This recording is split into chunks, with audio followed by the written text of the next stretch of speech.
Danganronpa.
A body has been discovered!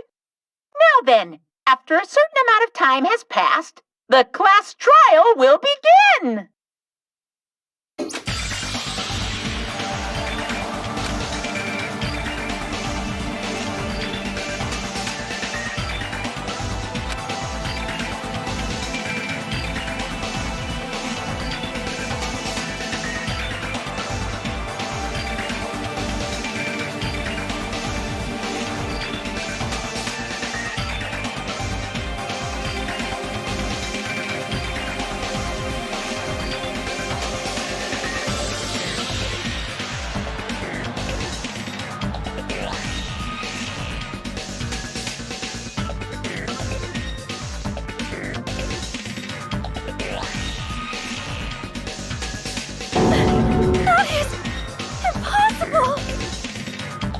This is just...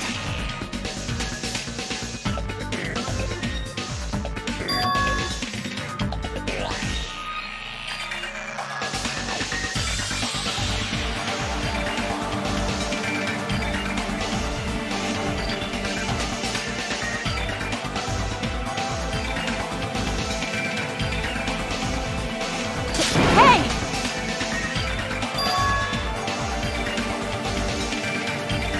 Move!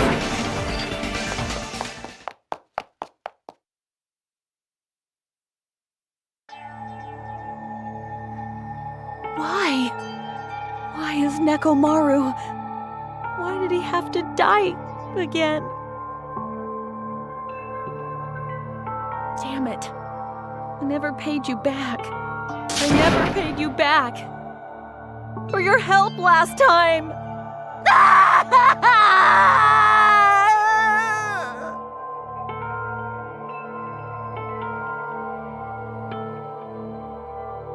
How cruel.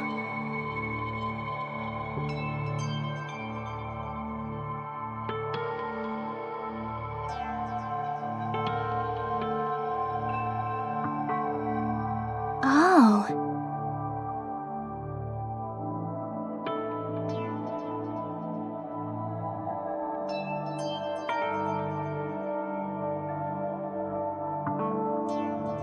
Damn it.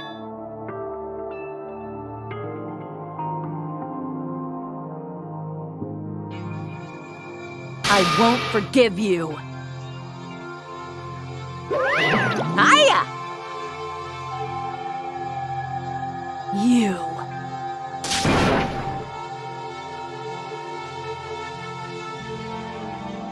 What? What do you want?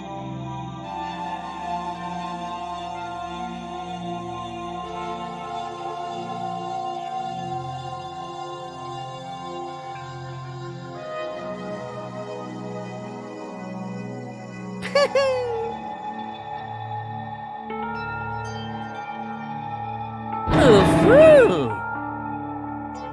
You talking about Nekomaru? Phew!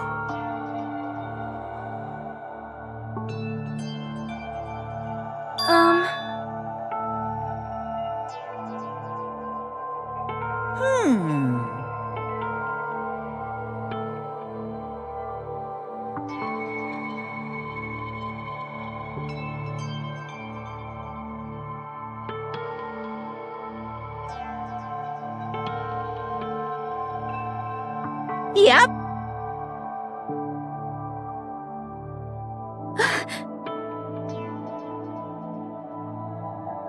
In other words,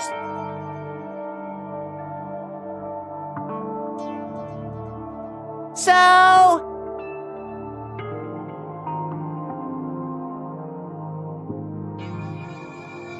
it's the Monokuma file! Red bean bread and milk!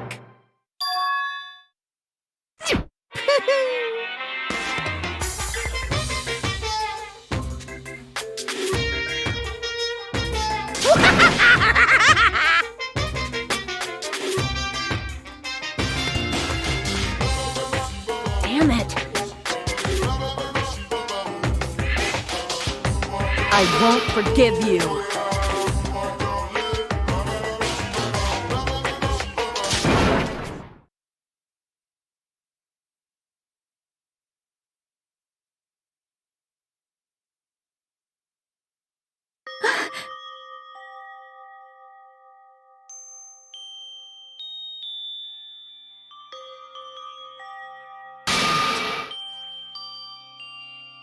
See?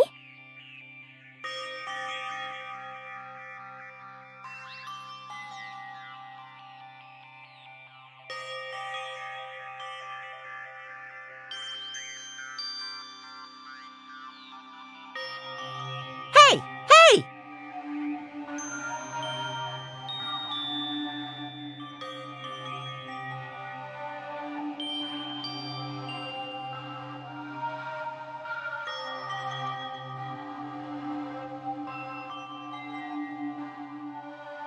Isn't that wonderful?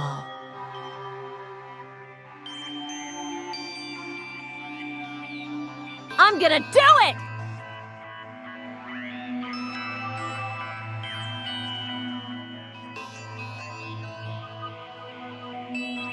However,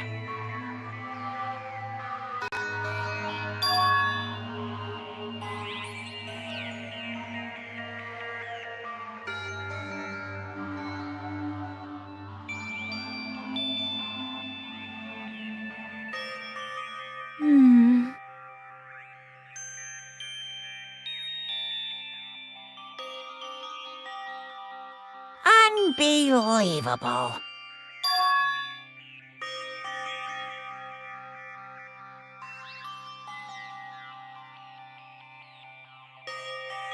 What are you gonna do?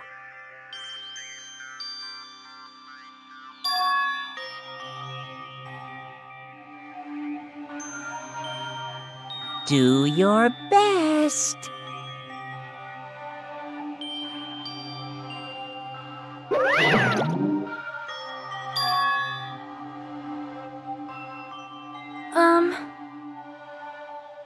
huh? Damn it. Yo!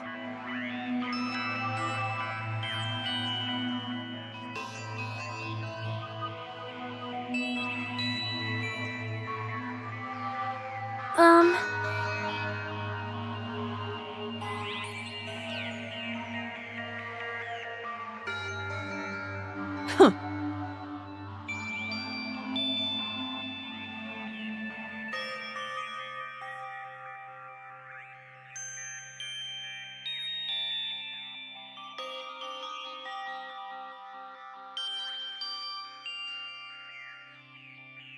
Yep.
Leave it to me!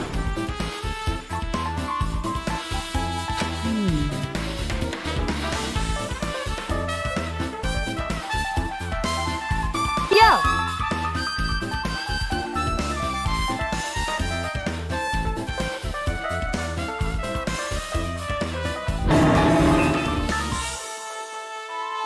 Like,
what's that mean?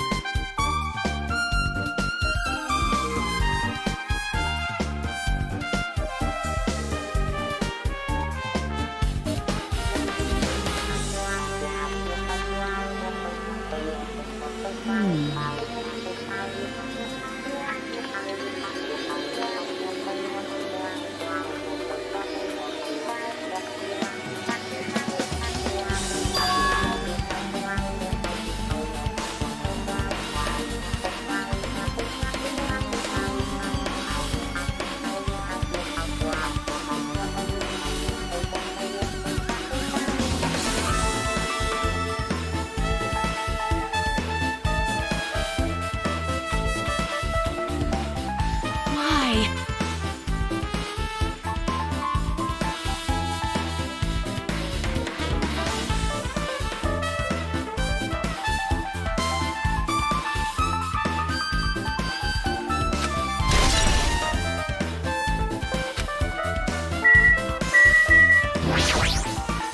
Huh? Well? See? Well? Yep.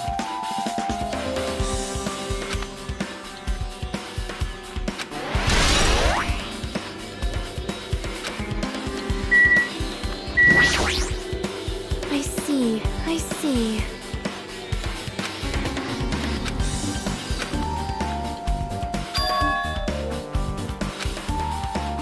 Um...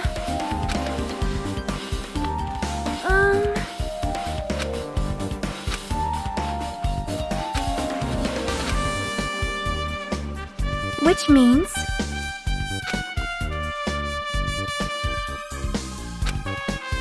Then...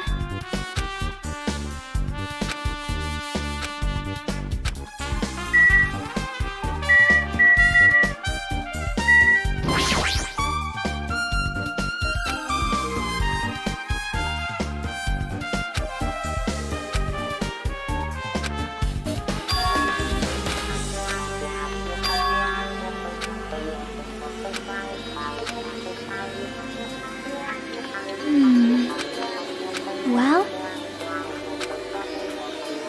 You! What's that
How cruel.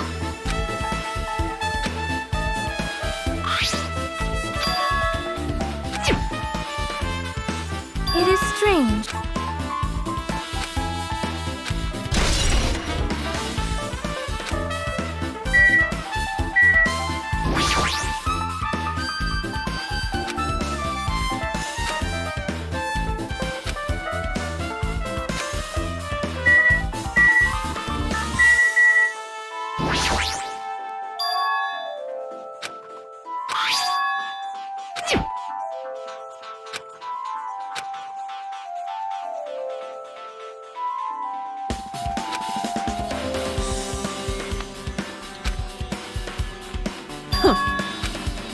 Leave it to me!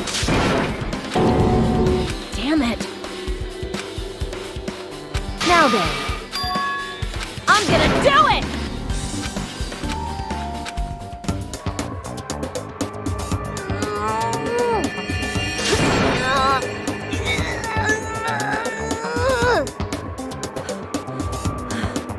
Didn't I tell you? All right. If my body can take it. Power times 3!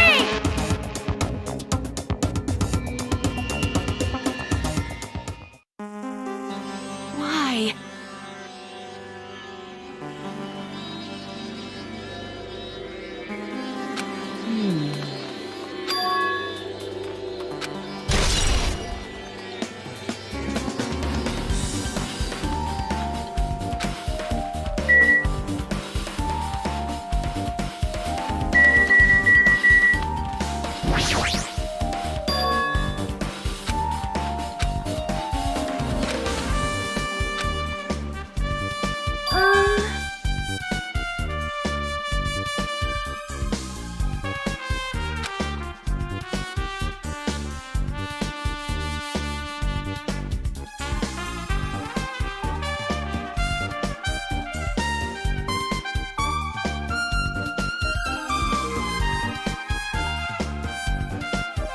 You are right.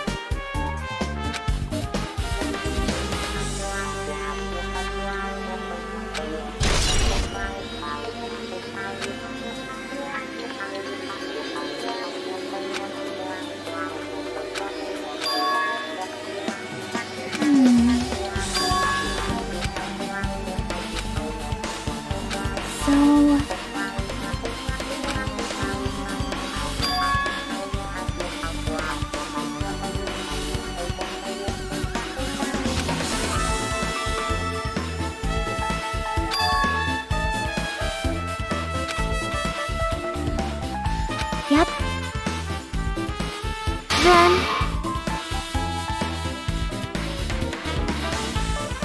Well...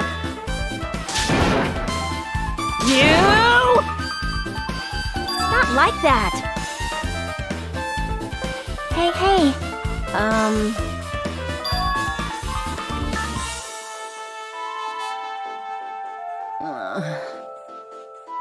Then... Hey. Hey, hey.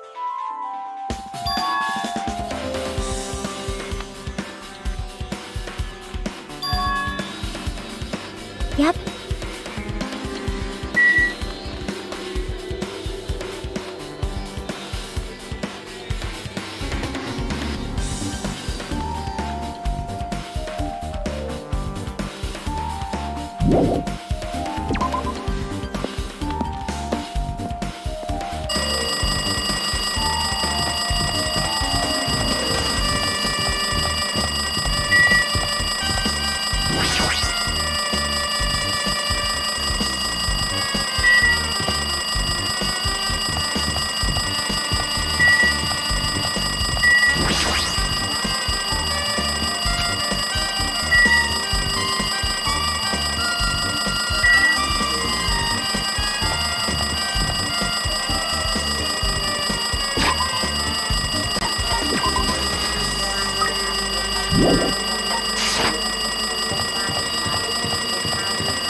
happened?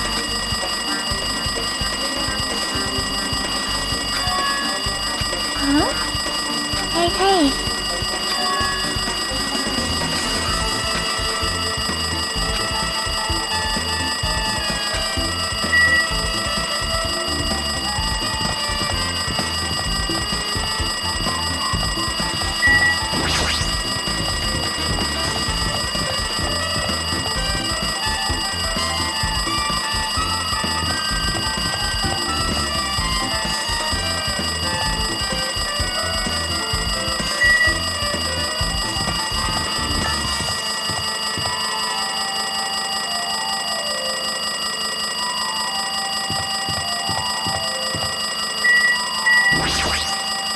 Hey, hey.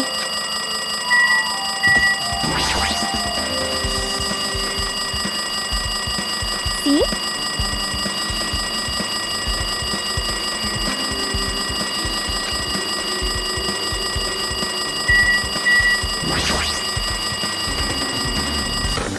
Damn right. Jeez. Like...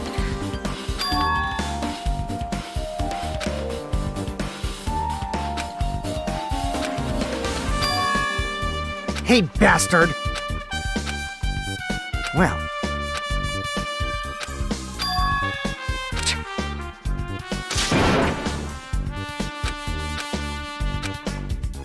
I see.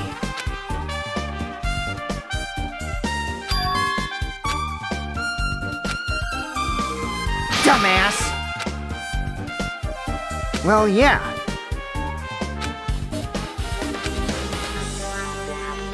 Like...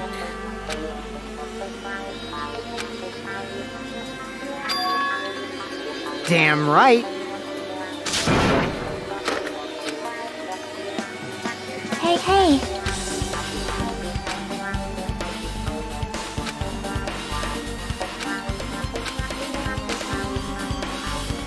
Huh?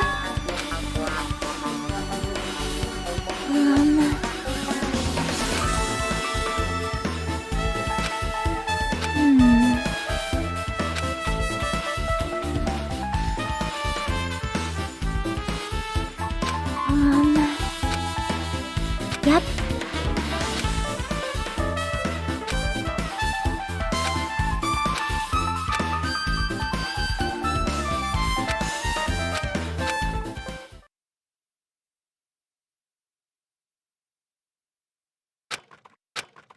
Hey, bastard! Damn right. Jeez. Damn it. Damn it! How pitiful. Hey.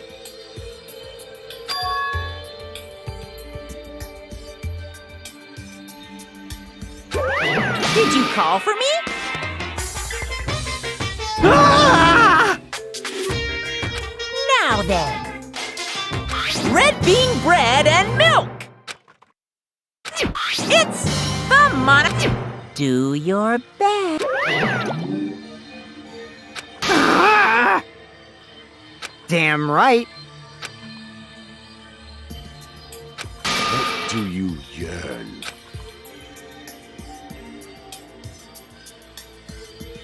Even so.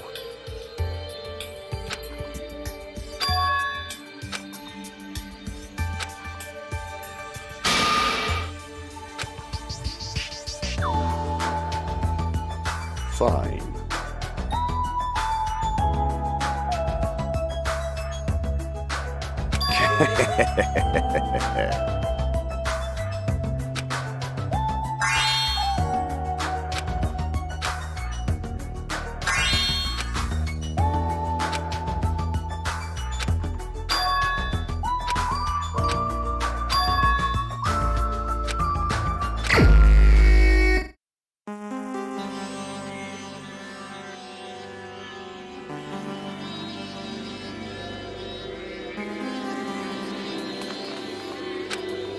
Fine.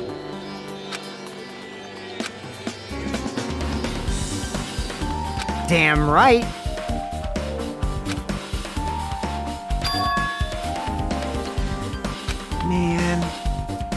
Anyway.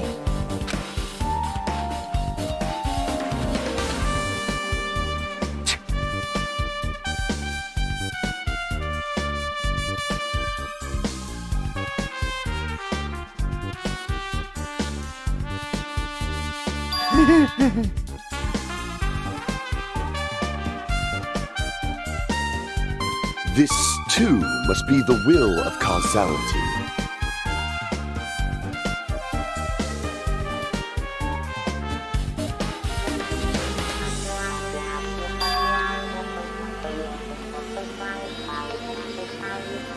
Man.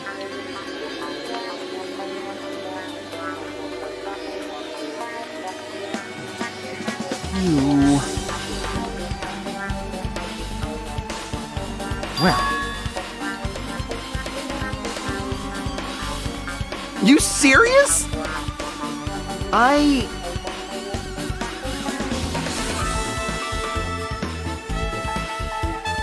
What?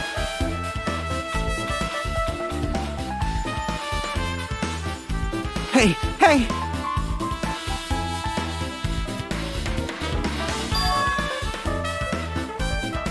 Huh?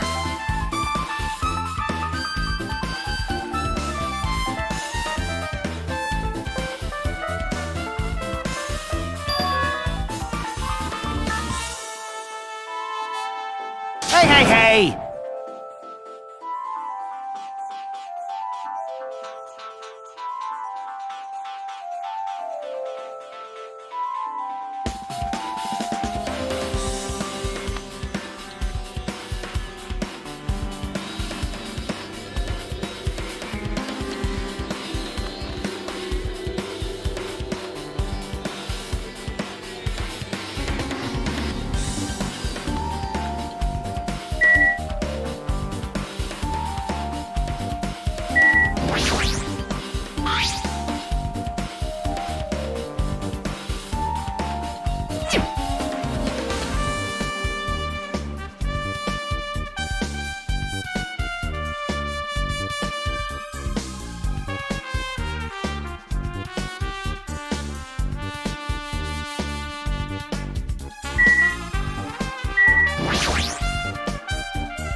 You.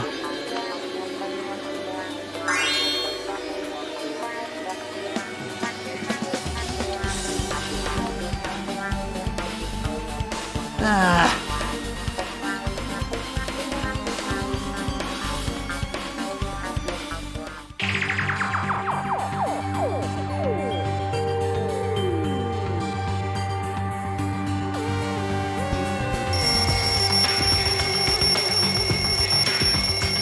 Ah!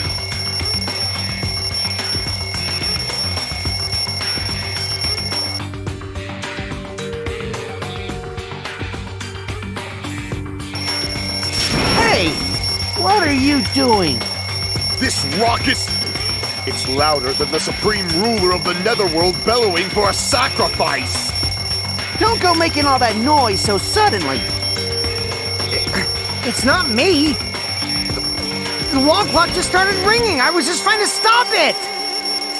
Then hurry up and stop it already! I know! I'm in the middle of doing that!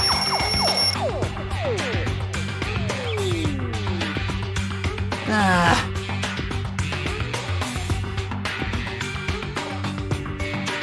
What did you do to me? You! Shut up!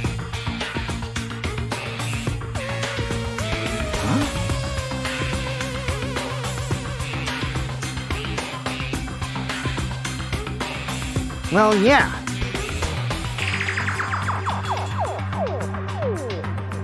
You fiend. Huh? Hey!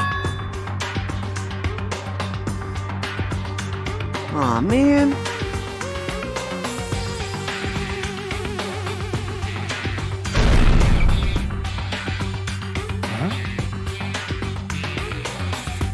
What's going on? This pressure. Hey!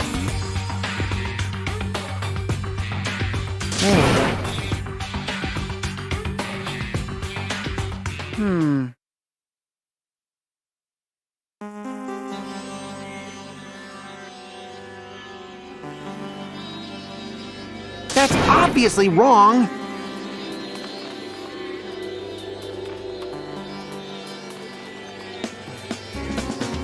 Hey!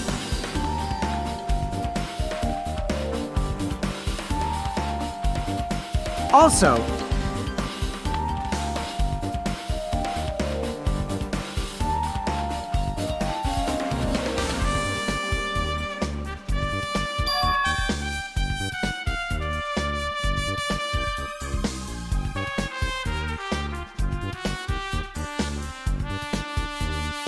What?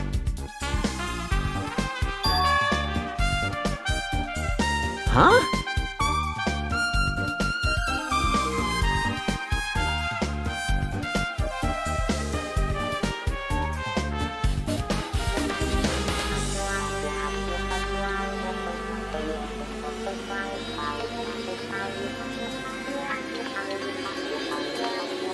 Why, you...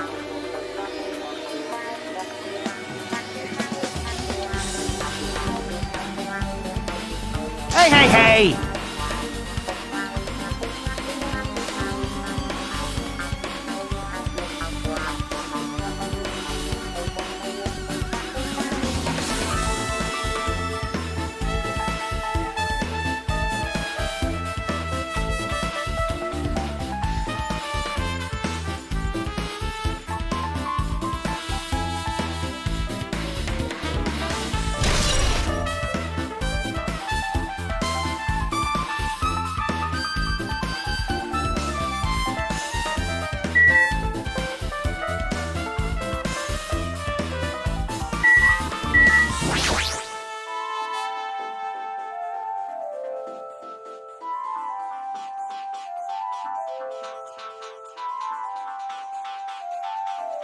I...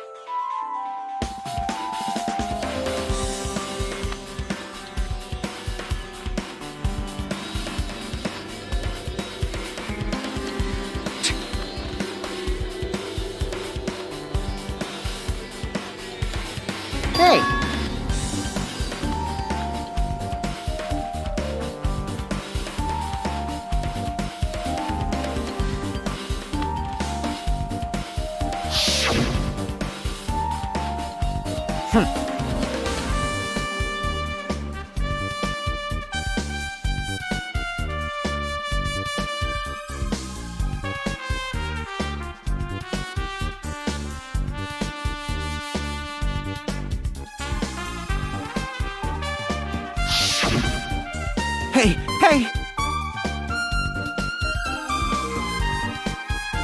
I...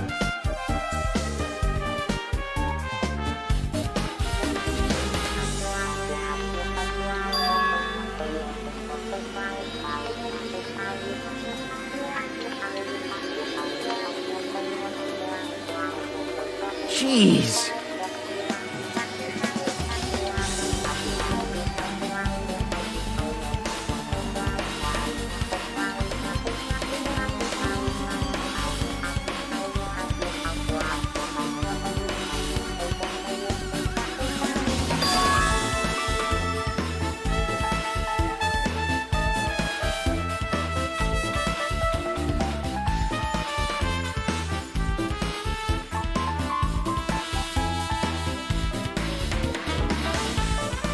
What?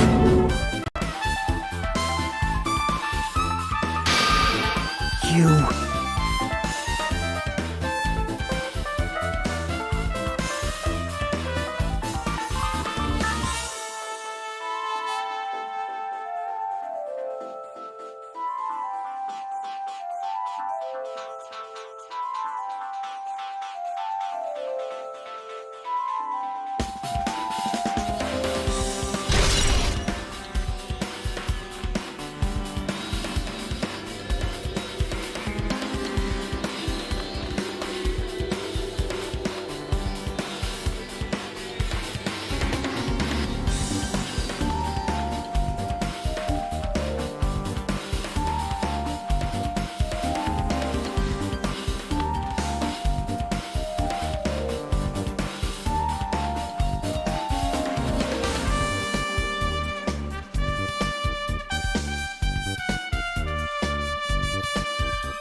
Let's make history.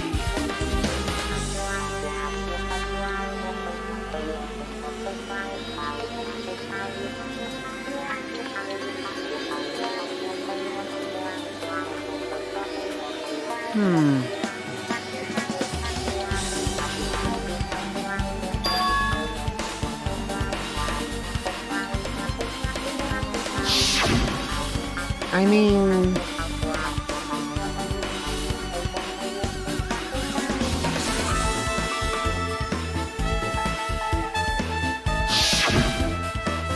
I get it.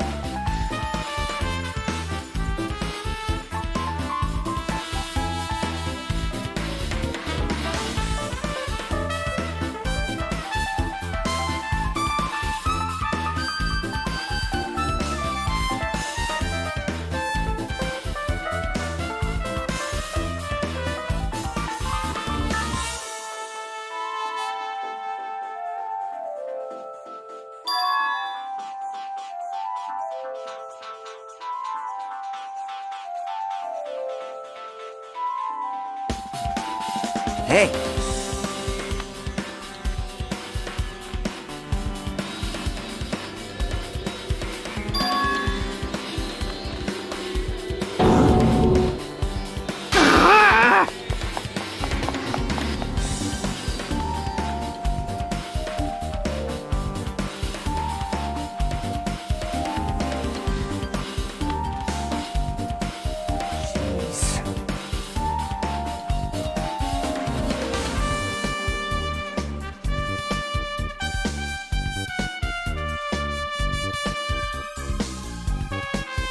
Huh?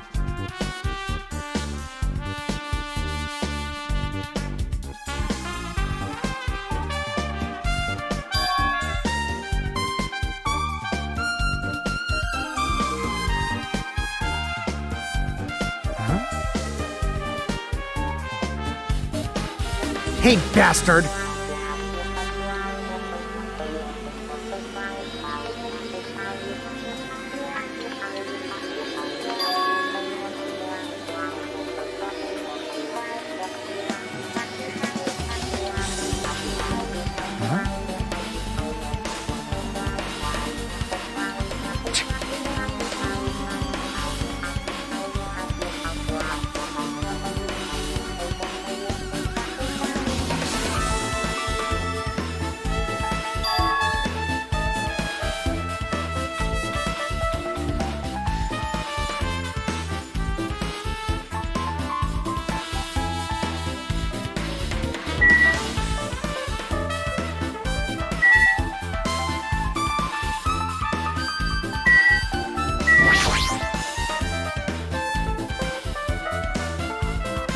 Damn right.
Man.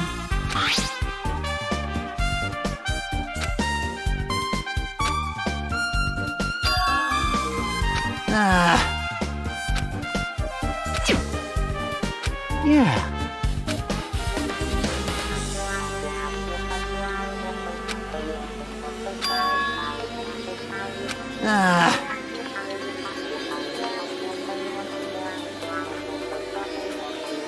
Hey!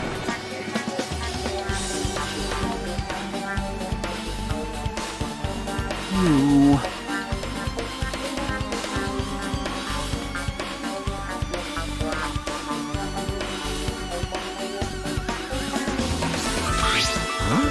Whoa!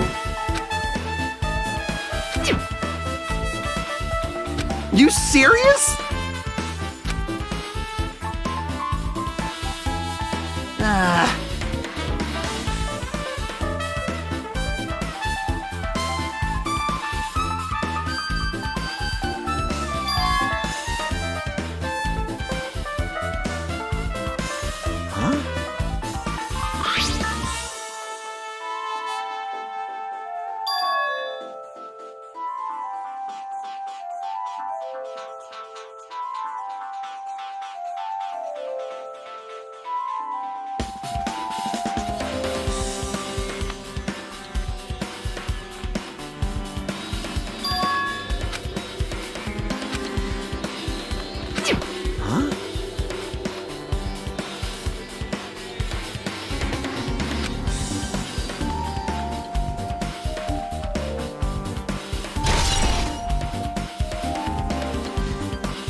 This, too, must be the will of causality. Judgment!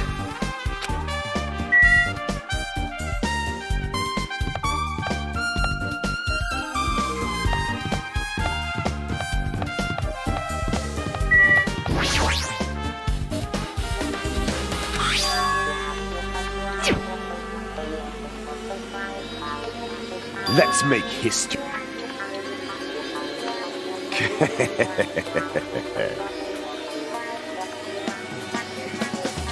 Listen well.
Could it...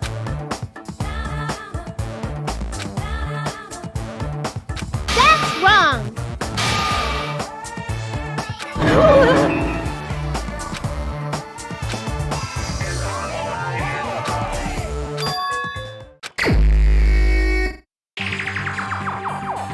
Alrighty! Leave it to me!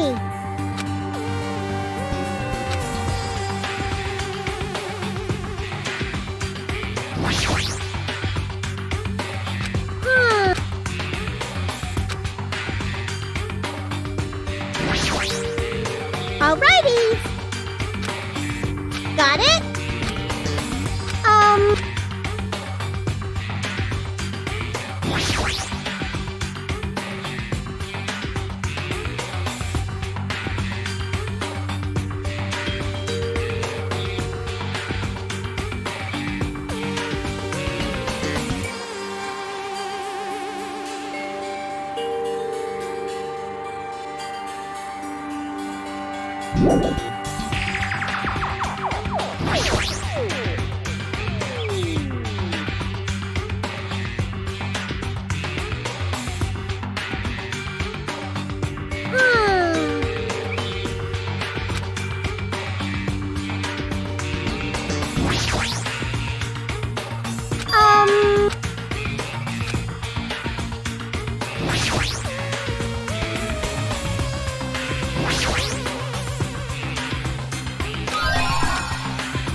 I got it!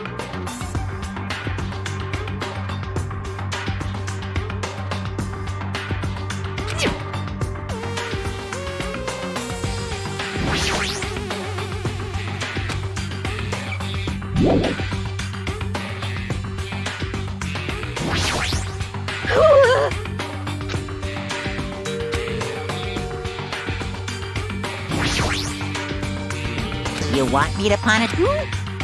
Thrills, chills, kills!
No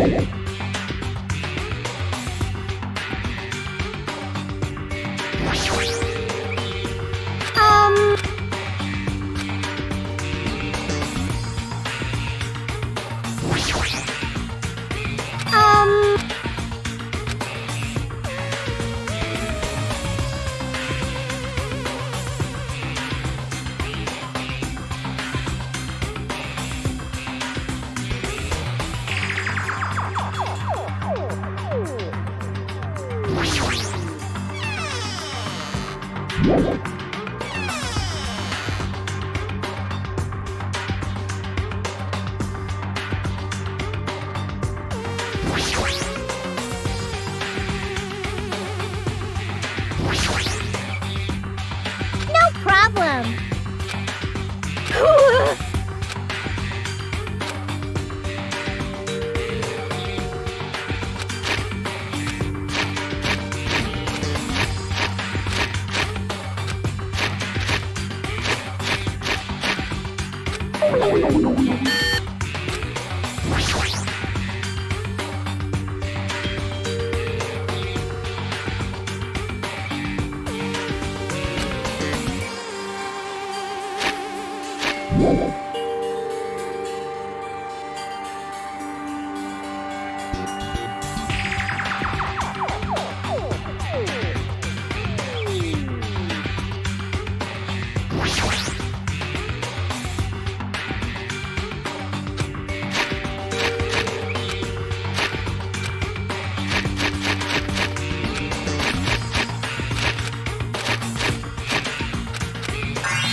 You want me to punish you guys?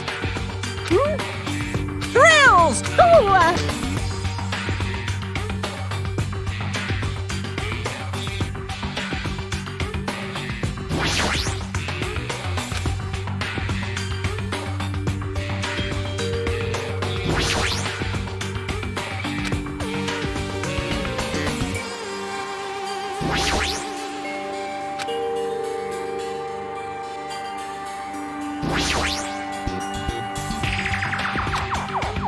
Enough already!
me.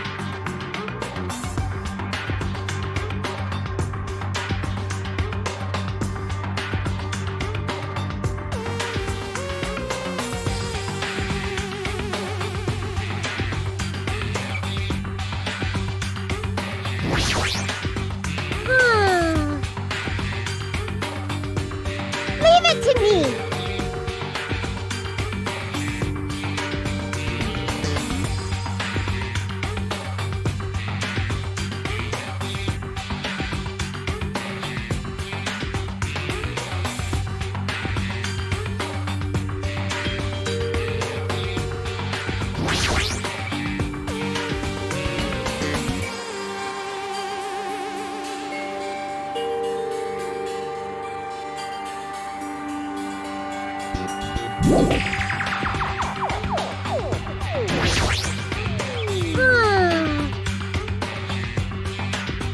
Leave it to me.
Huh?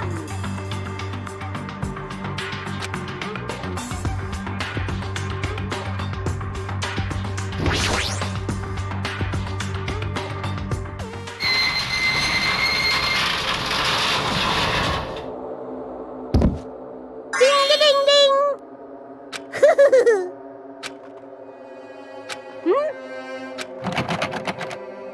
Oh, that's... Could it be? I'm sorry.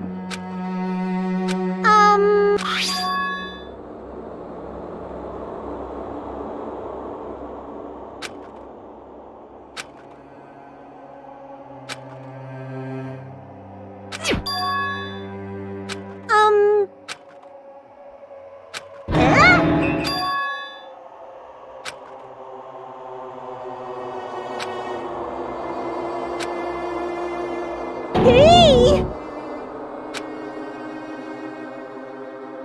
You can't!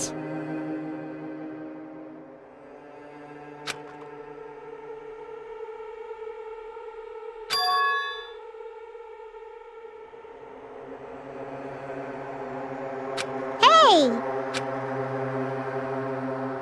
You can't!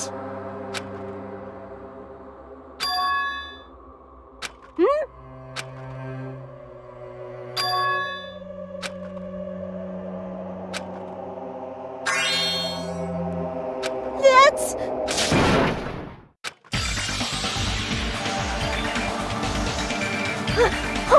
Lucky Toe, what are you doing? What am I doing? Playing Russian roulette, obviously.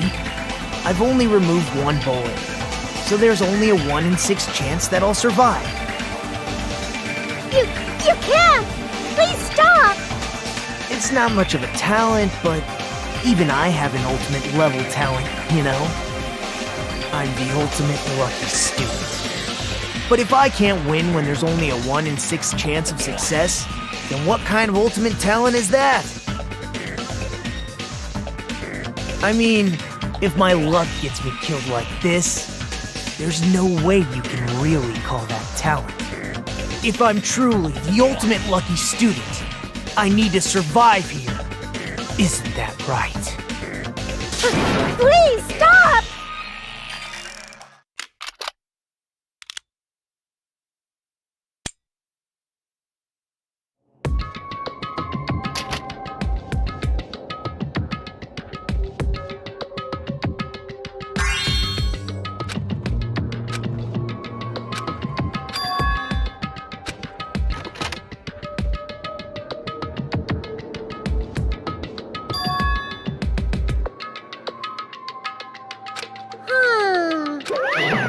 Well done.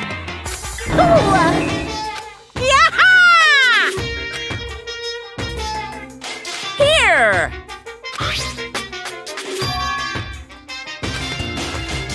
Uh-huh. Hey, hey!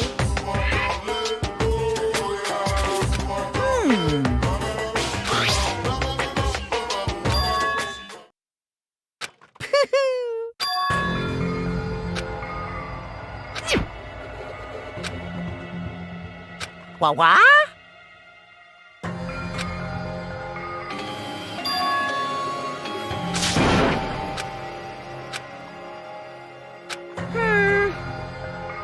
Phew.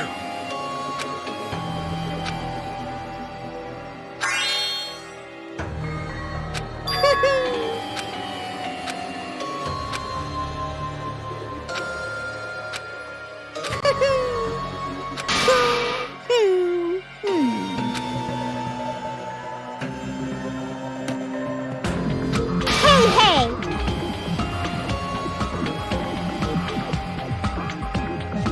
Like... Hey! Hey!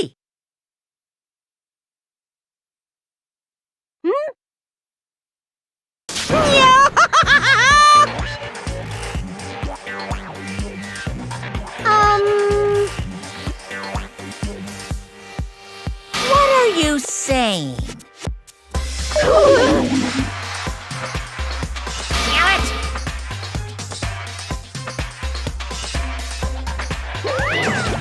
No!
Can you hear me?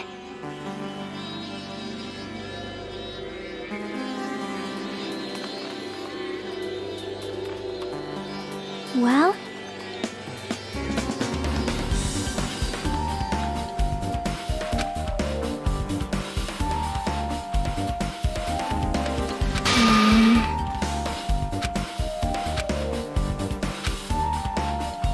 I think...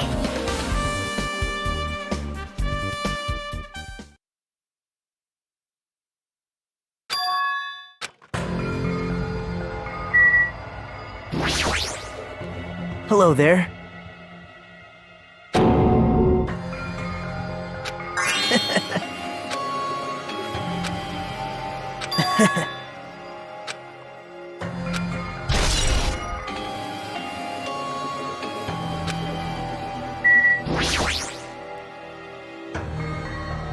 Hey. Now then.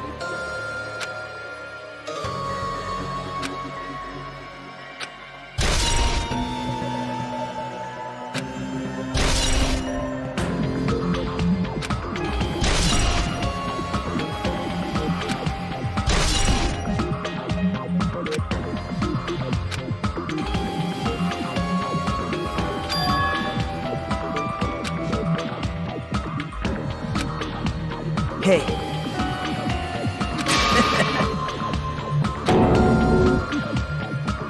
Could it be?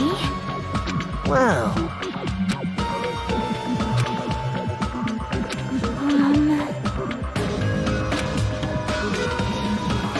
Man.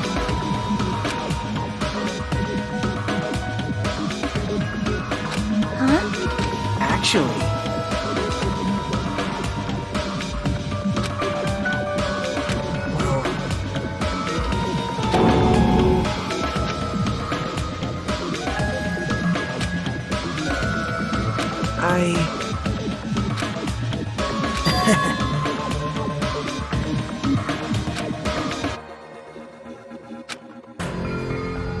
Man.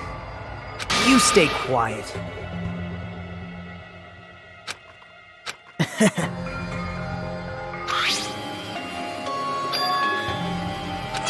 Yep.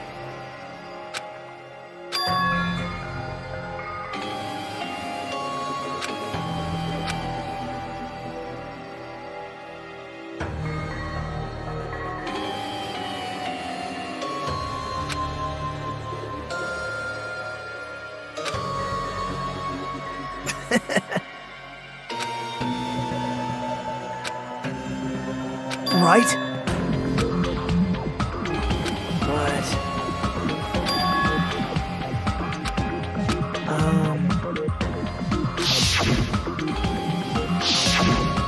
Hey.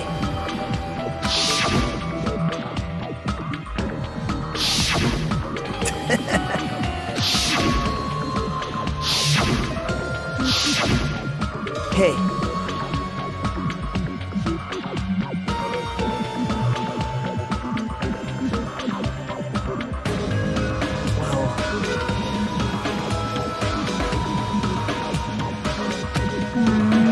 Hey.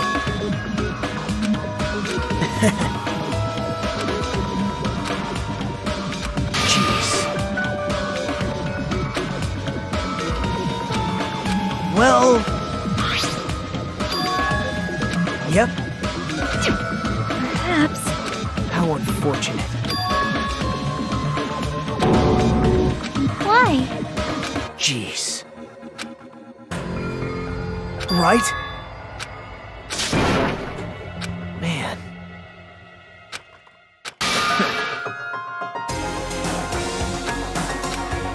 Well...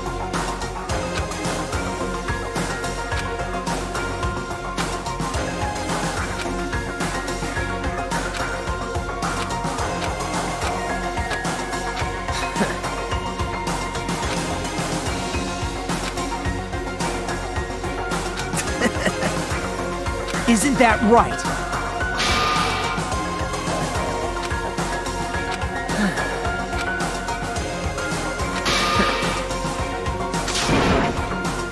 Stop it.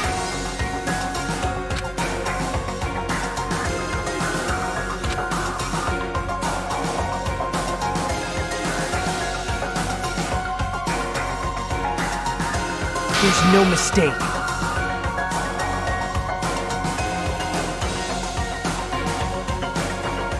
You don't even know?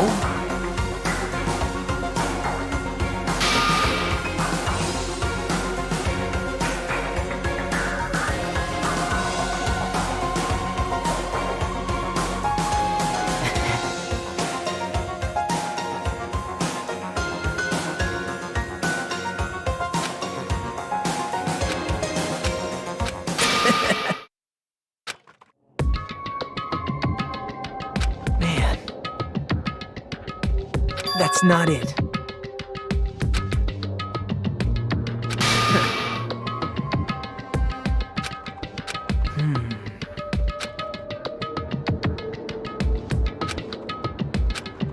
Hey, Hold it. what? Well,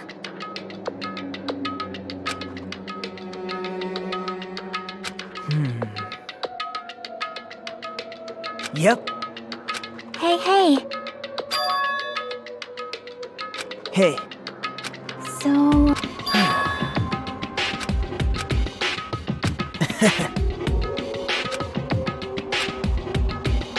man.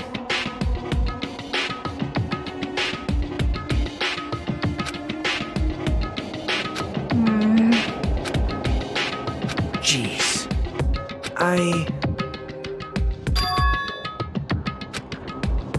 Stop it. oh,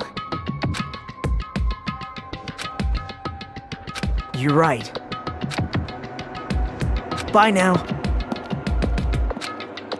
hey.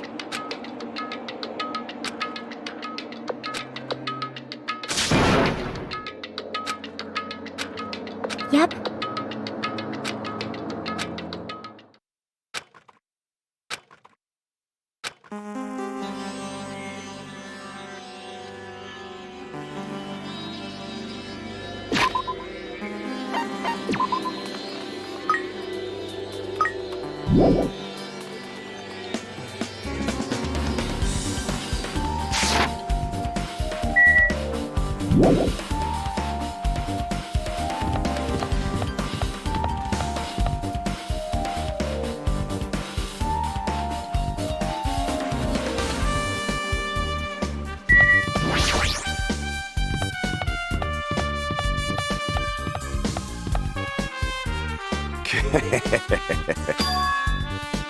Yo. Hey. Hey. Hey, Huh? you stay quiet.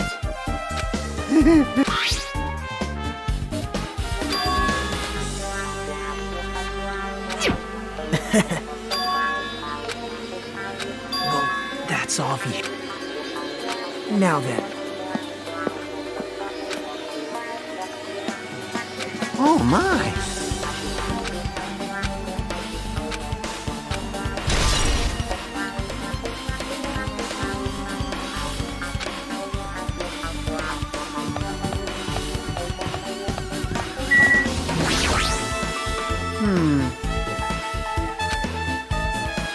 Hey. Right.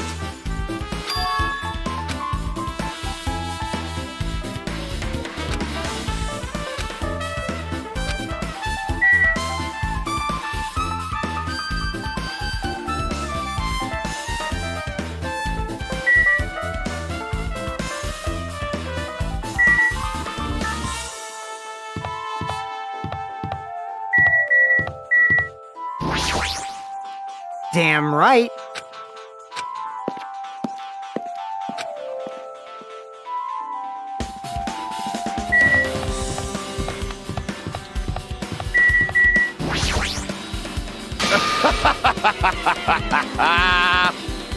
Judgment!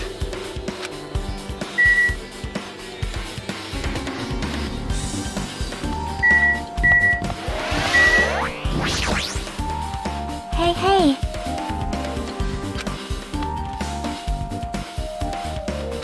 See?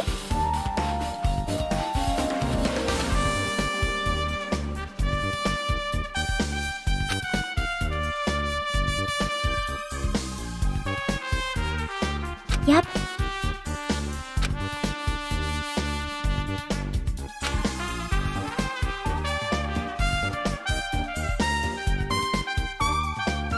Well?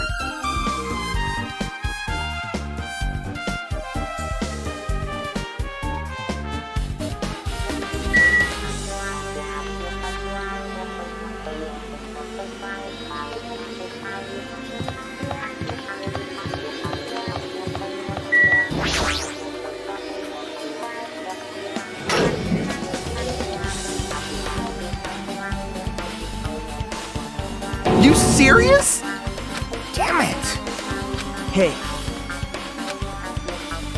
Well. Right?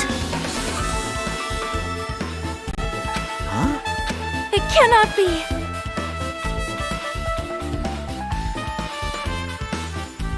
I won't forgive you.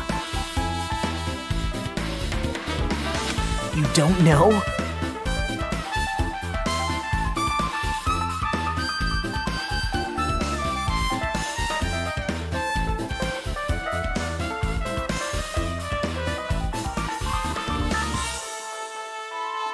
Damn it! You stay quiet.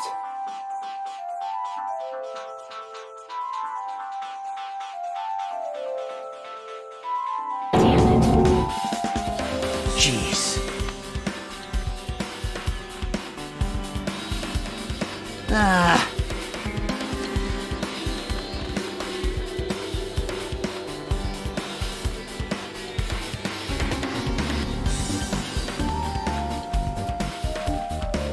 Well...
This, too, must be... Jeez.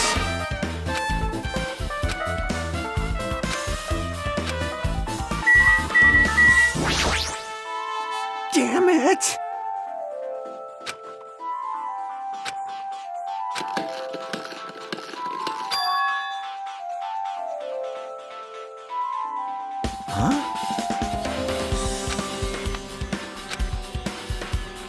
Maybe...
I'm good.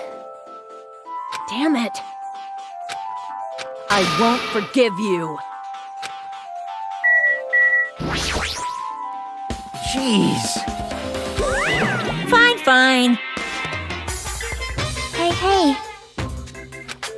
Yeah? Hey, that's right! You stupid brother!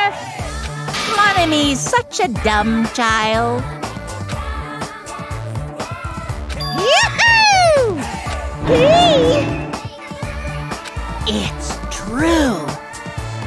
Very nice. Hey!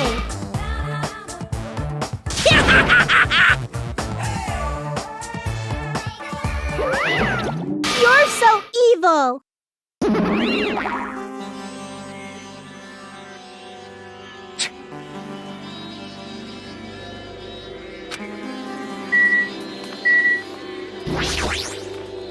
But still...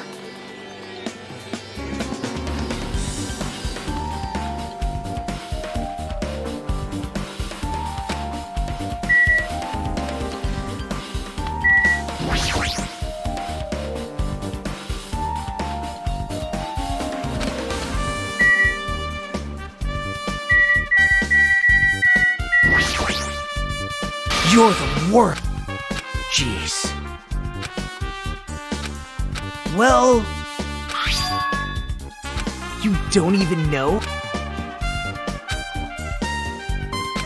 Hey. See? Now then.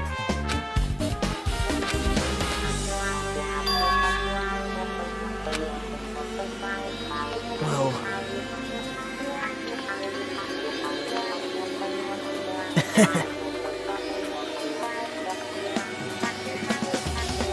You don't know?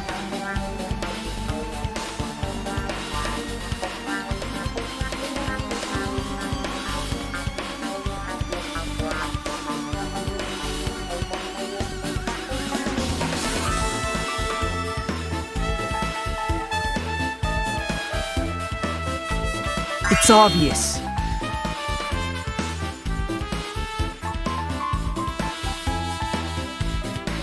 Well...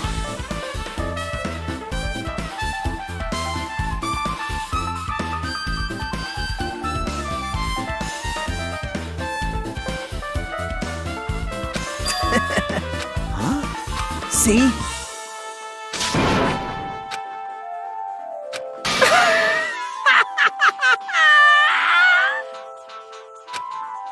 Hey.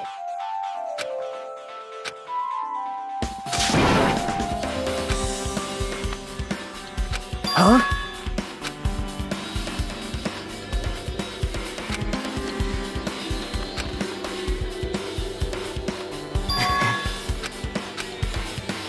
Now then.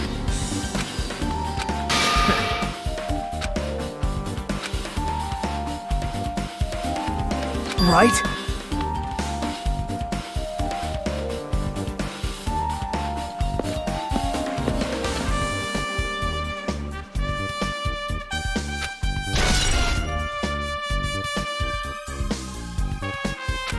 Huh? Damn right. Yep. Hey.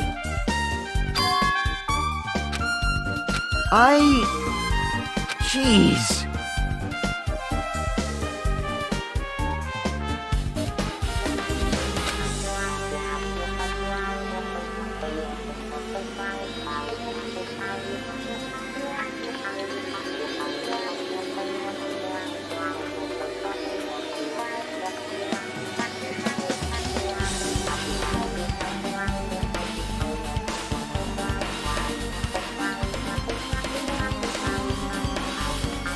Jeez, you're pathetic.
What's up? Hey, hey. You! Hey, hey! Now then. Even so. Hey!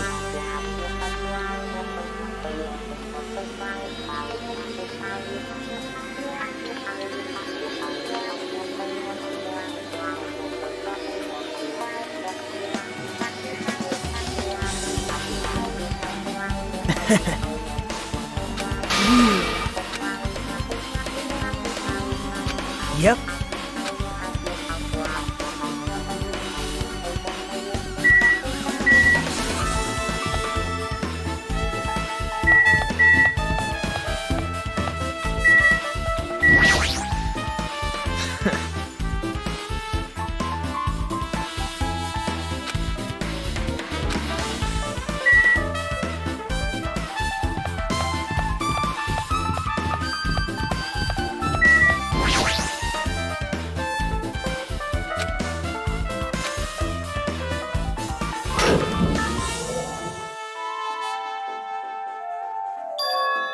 Hey, hey!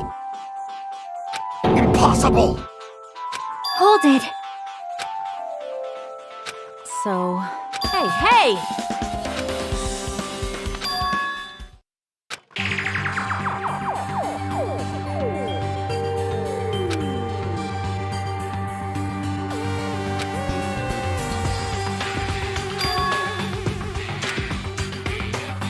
Hey, hey!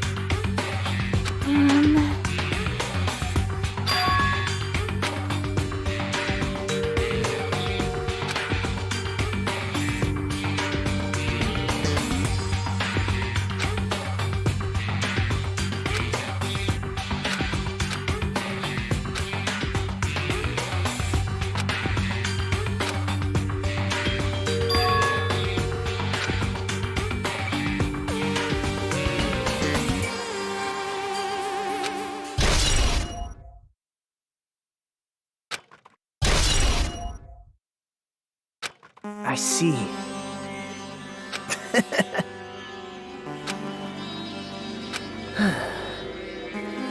See?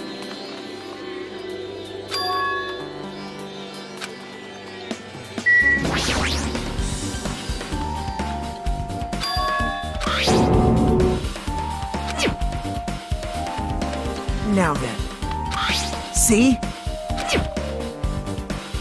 Well...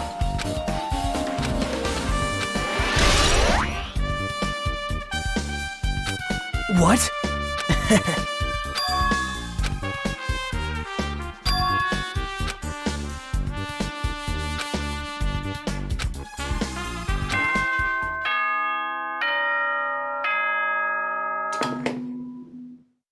It appears that it's time for the class trial.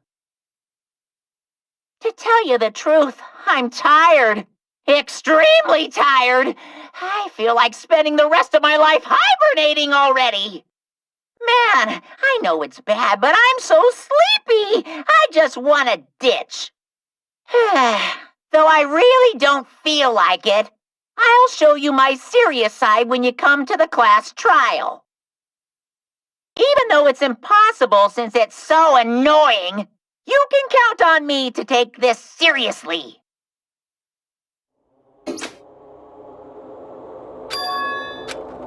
Hey, hey! Damn it! Hey, hey! Hey, hey.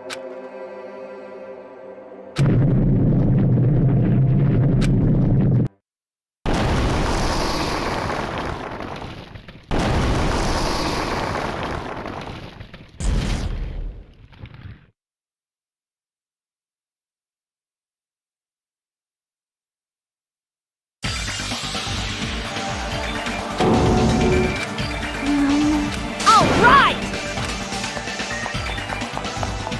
Jeez, you're pathetic. It appears you cannot escape. It's nearly showtime!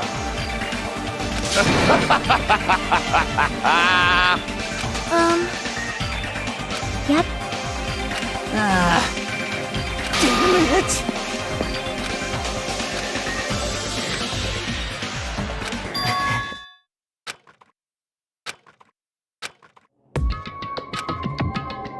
Well...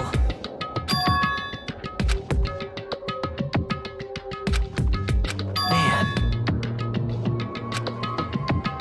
Damn it! What? Isn't that right? Well... Hey...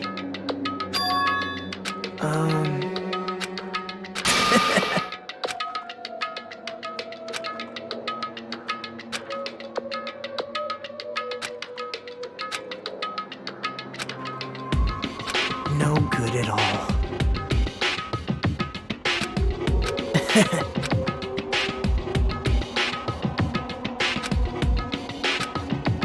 Right? Man.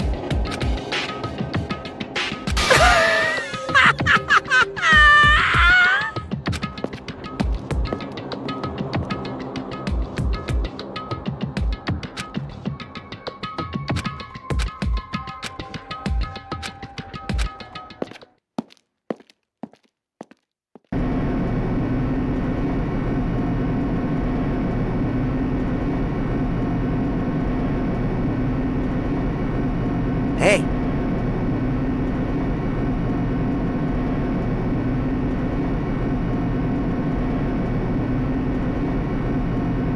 Well, yeah.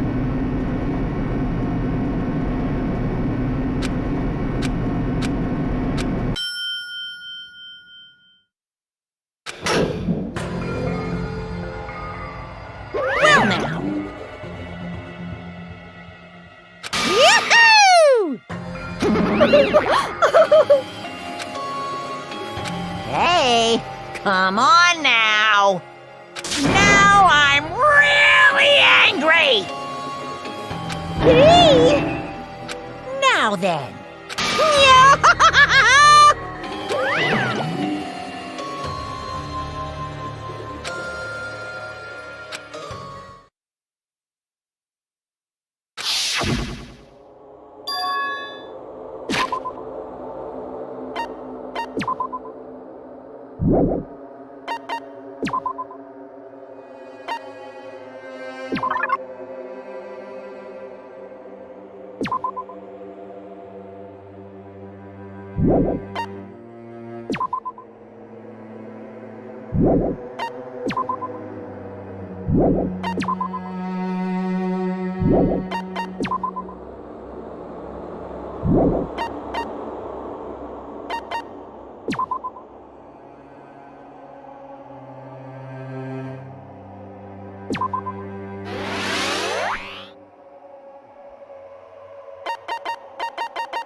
Now then, let's begin with a simple explanation of the class trial. During the class trial, you will present your arguments for who the killer is and vote for who done it. If you vote correctly, then only the blackened will receive punishment. But if you pick the wrong person, I'll punish everyone besides the blackened, and that person will earn the right to leave this island. I'm sure you guys are starving by now, but let's get revved up and raring to go. Whoever survives will be treated to a fancy lunch. Guess what? Rabbit curry is on the menu. Huh? I'm not the main ingredient, right? I'm here today because Coach Nekomaru risked his life to protect me. I'm gonna be the one who avenges him. I'll definitely find out who the killer is. I'm definitely not tempted by curry. Got it? Akane, you seem to have an impressive amount of drool flowing from your mouth. Hey, why don't we try going over the incident? We weren't able to leave Strawberry House, so I want to make sure we get a detailed understanding.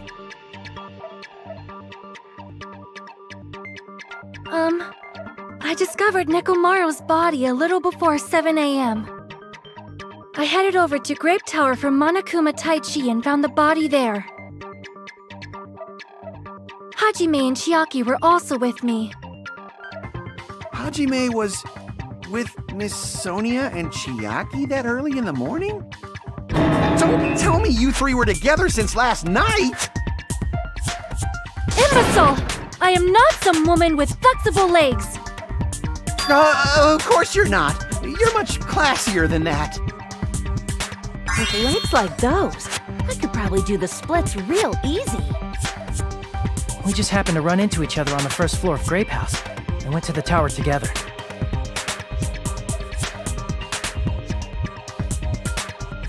And then, the three of us discovered Nekomaru's body. The body discovery announcement was made soon after. Akane heard that and rushed over. We heard the body discovery announcement too, from Strawberry House, obviously.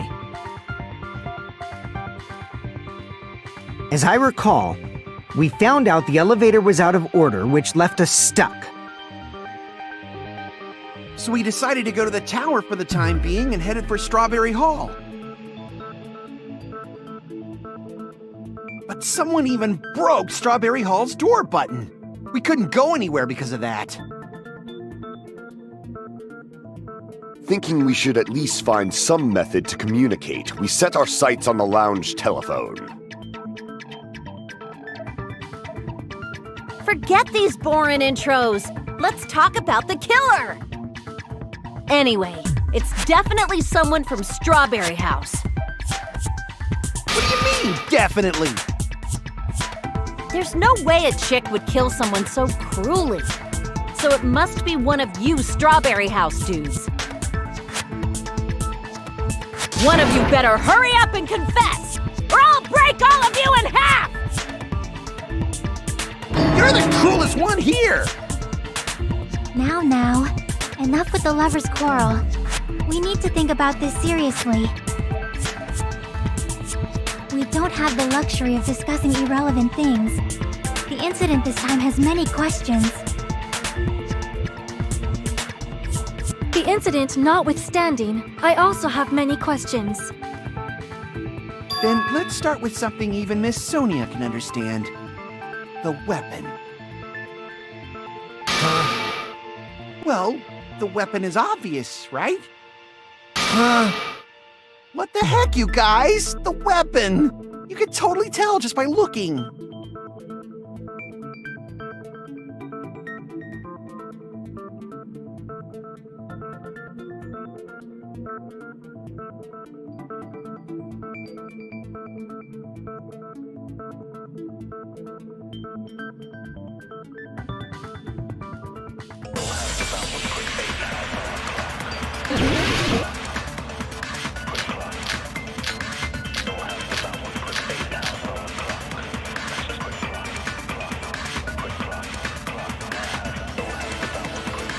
I guess we should figure out the weapon first. The weapon was right there at the scene of the crime! That pillar, huh? No, the hammer! The killer used that hammer and beat the crap out of him! No, that's wrong!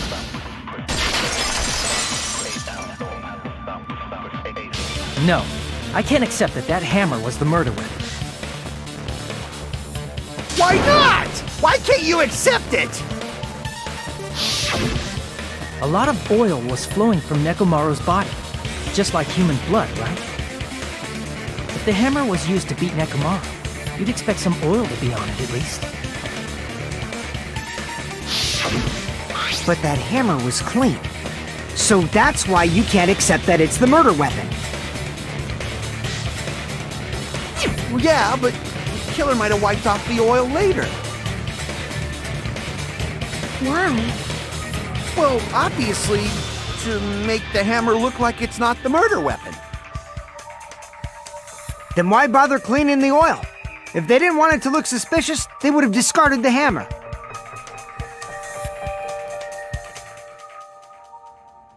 You're pretty insightful, baby gangsta. Baby gangster? Me? Just so y'all know, I was trying to test you guys. I thought, maybe you guys mistook the hammer for the weapon or something. It seems that was a waste of time. Then what was the real weapon used to murder Nekomaru? That's the problem. There wasn't anything else at the crime scene that looked like a potential weapon.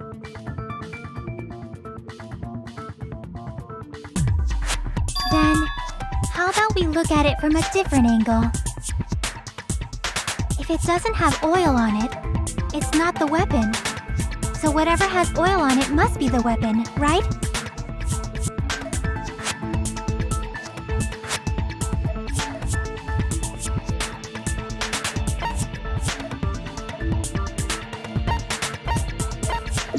I see! The only thing with oil on it is that broken pillar. Then that pillar is the weapon! Coach Nekomaru got clobbered with that pillar! Nobody could withstand a blow from that pillar. Even if you used 100% of your muscle strength, it would be impossible to wield it as a weapon. Why? We tried to move it, right?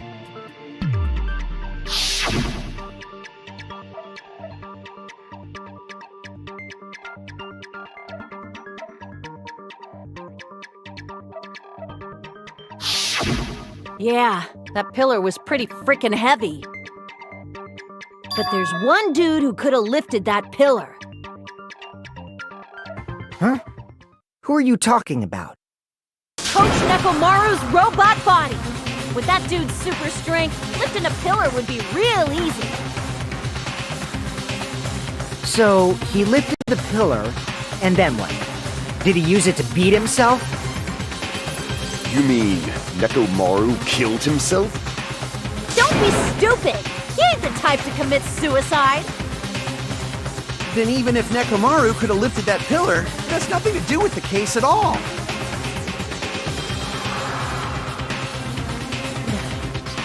Well, I guess you're right. What the heck?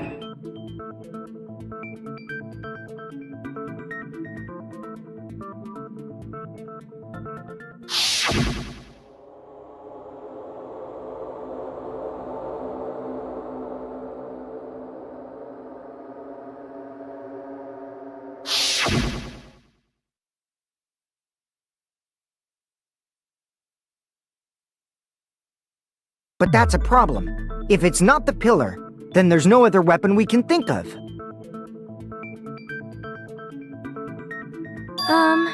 There may be a way to use the pillar as a weapon without lifting it. Huh? For reals? Yes, for reals. I see. So my gut was right after all. All right, it's up to you, Sonia. Prove that pillar was the murder weapon. Understood. Then I shall give it my all. Sonia, here I go!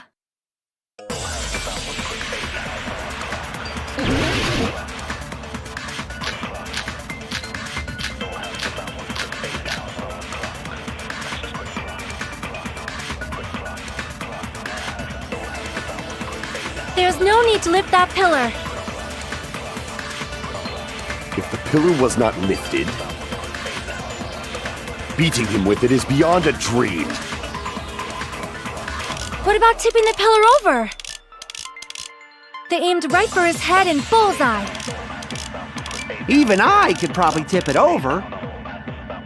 Considering the pillar's weight, it probably exerted a ton of force. Sonia, you go, girl! I'm getting hella excited!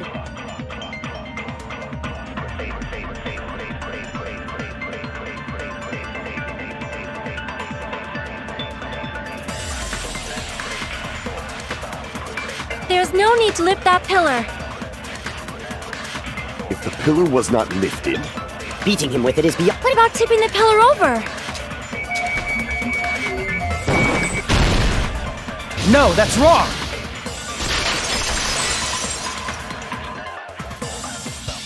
If Nekomaru was crushed by the pillar, then there should have been fragments on top of his body. Huh? Fragments? The pillar fragments were scattered beneath Nekomaru's body, but there weren't any on top of his body. If the pillar had been tipped over and crushed him, the fragments should have been on top of his body instead.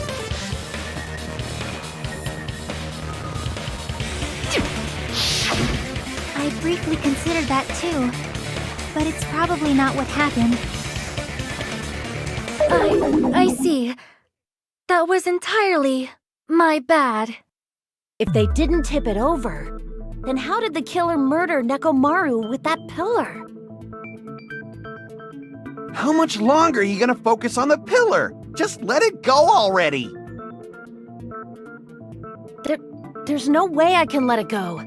I'm positive that Nekomaru was killed by that pillar. Why are you so certain about that? I just have a feeling. A feeling, huh? That's just your instincts. But we can't say for sure that that instinct is wrong, can we? There's another way to use that pillar to kill. You guys just haven't noticed it. Is that true? then I shall ask you, what way is that? You guys, the same as usual.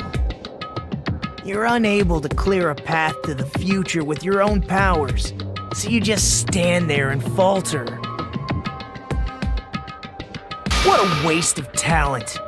And you all intend to fight the Future Foundation? You make me laugh. What did you say?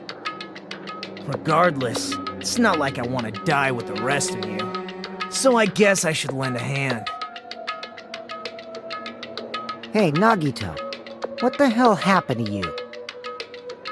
How come you're not talking like a lunatic anymore?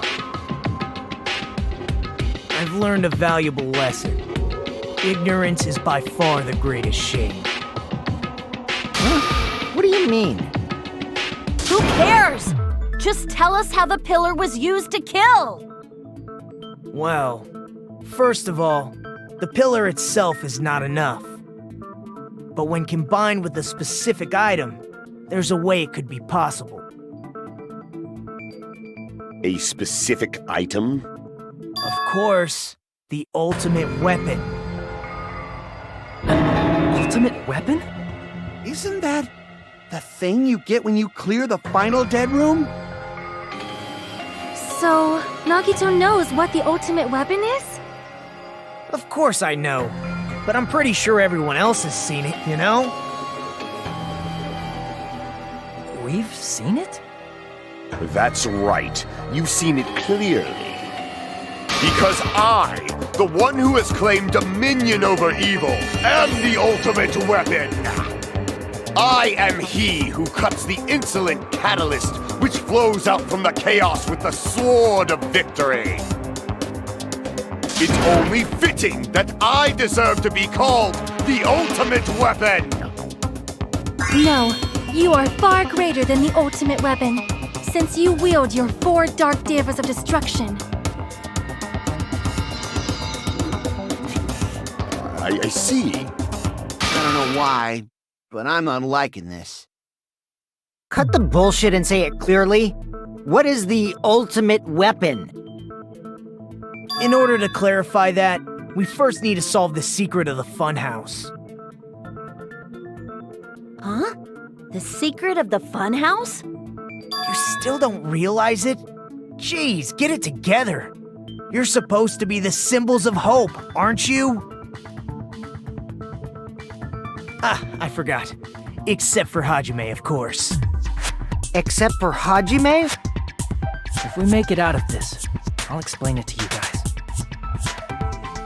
Anyway, we must first clarify the secret of the funhouse, right? Then I think it must have something to do with the structure of the funhouse.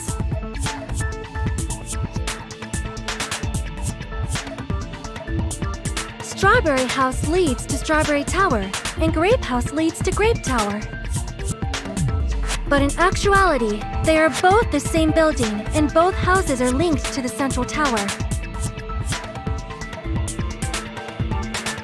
It is undeniable that such a sweet building structure is the secret of the funhouse. Man, not only does that make perfect sense, but Miss Sonia's beautiful voice is just so soothing. Faux show! I shall leave this matter to your discretion.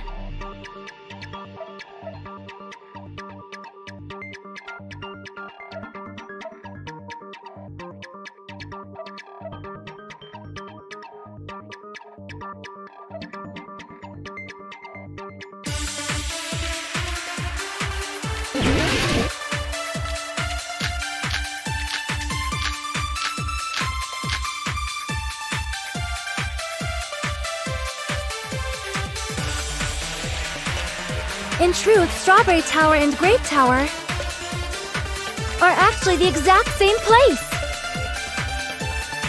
So that's the secret of the funhouse. Is that really it? It's weird to say they're both the same place. I mean, the walls are different colors. And the designs on the floor are also different. We've already settled this problem. Give it 10 years before you argue with Miss Sonia.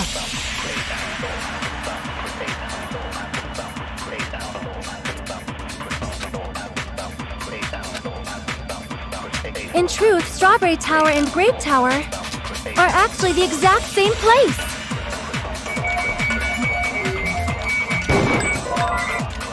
So that's the secret of the funhouse. Is that really it? It's weird to say they're both. I mean, the walls are different and the designs on the floor. We've already settled. Give it 10 years before you argue with Miss Sonia. In truth, Strawberry Tower and are actually... No, that's wrong!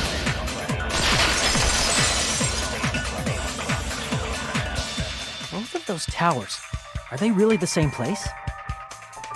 Why are you asking that now? Do you harbor a grudge because my kingdom destroyed your homeland?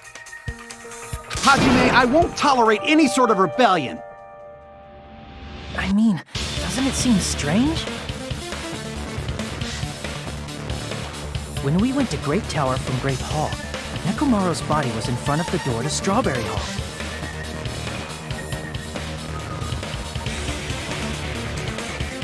But when we went to Strawberry Tower from Strawberry Hall, his body was in front of the door to Grape Hall.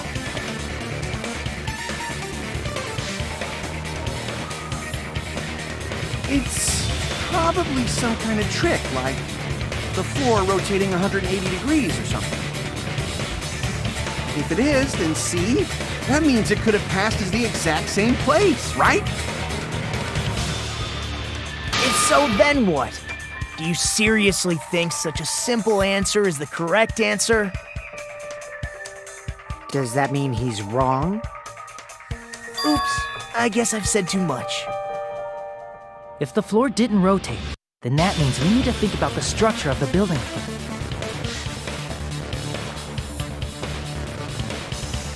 Bow down! Then how about this? Somebody moved Nekomaru's body. While we were moving from Grape Tower to Strawberry Tower? But we should have all been together during that time. Even if they tried to move the body inside the tower. Then Monokuma did it. While we were moving, Monokuma quickly moved things around. But Nekomaru's body wasn't the only thing moved. Are you saying the broken pillar was moved too? If it is too heavy to carry, let them roll it. Just like if there is no bread, let them eat cake.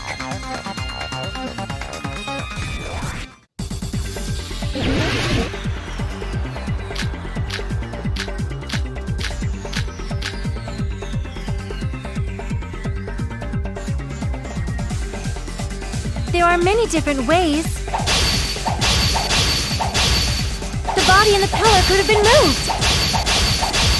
The pillar could have been rolled. And Nekomaru could have been moved piece by piece. I decree it was Monokuma's doing.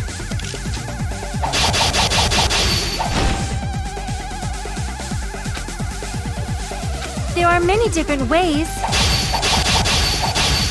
The body and the pillar could have been moved. The pillar could have been rolled. And Nekomaru could have been moved piece by piece. I decree it was Monokuma's doing.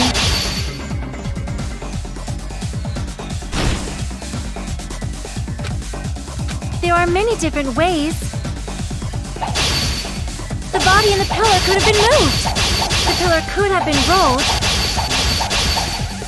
And Nekomaru could have been moved piece by piece. I decree it was Monokuma's doing.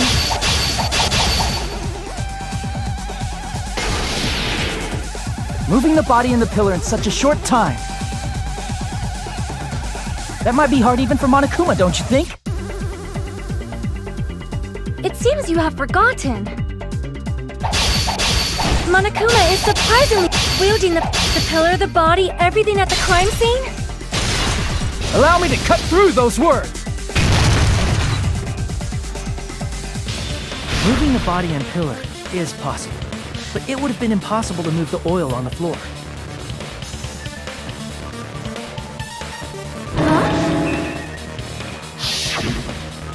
When the position of Nekomaru's body and the pillar changed, the oil surrounding his body moved too. Physically moving all of the oil like that is simply not possible, no matter how you look at it.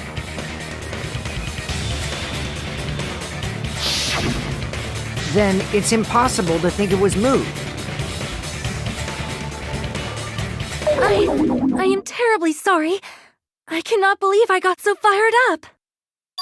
It's all right. A fired up Miss Sonia is awesome to watch. So what really happened? Does that mean the two towers aren't the same building? We can't be certain of that either. Not when the experiment involving the handbook I left on the tower floor was a complete success. Yeah, the E-handbook was still there. That's why we thought the two towers were the same building. If they're not the same building or two different buildings, then what are they?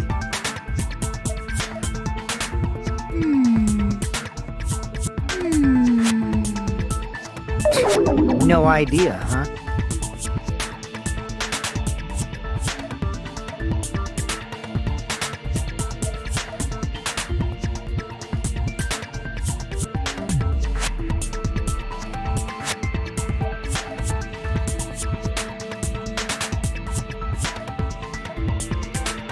Hey, Nagito. I thought it would come to this. I knew my turn was coming up. Fine. I'll tell you guys a big hint that can help you solve the secret of the funhouse. Give us the answer, not a friggin' hint! But then it wouldn't mean anything. I need you guys to do this class trial properly. It's also important for me because it will help me determine something.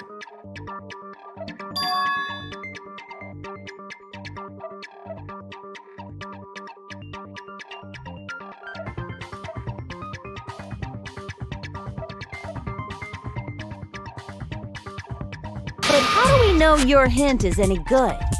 It's suspicious that you're the only one who knows it. I have a good reason for that. The reason I'm the only one who knows it is because I was the only one who performed the appropriate action.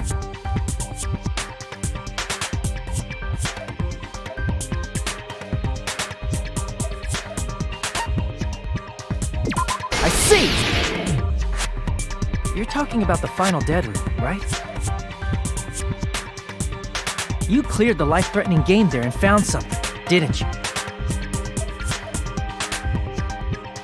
That's right.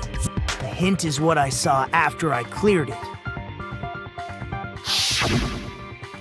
In the depths of the final dead room, there was a hidden room surrounded by concrete. And there, a small conspicuous window waited, all by itself. From that window, I saw some very strange scenery. Strange scenery? Instead of explaining it, it might be faster just to show you. At an opportune time, I found a perfect camera in the final dead room. You took a picture? Yep.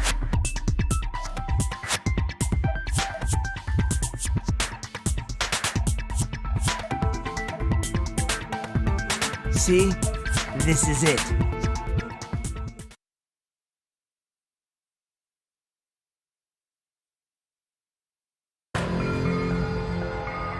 Let me explain it to you again.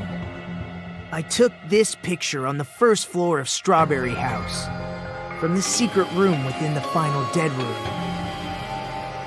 But don't you think it's weird? If the funhouse's structure is what you guys have been thinking, then there's lots of things that don't make sense in this picture, right?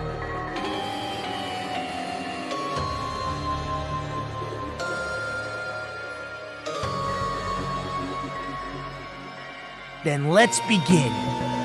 Shall I call it thinking time?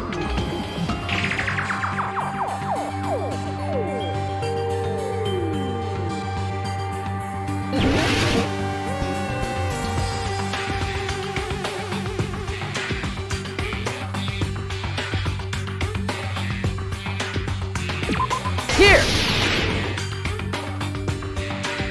If the structure of the funhouse is what we thought it was,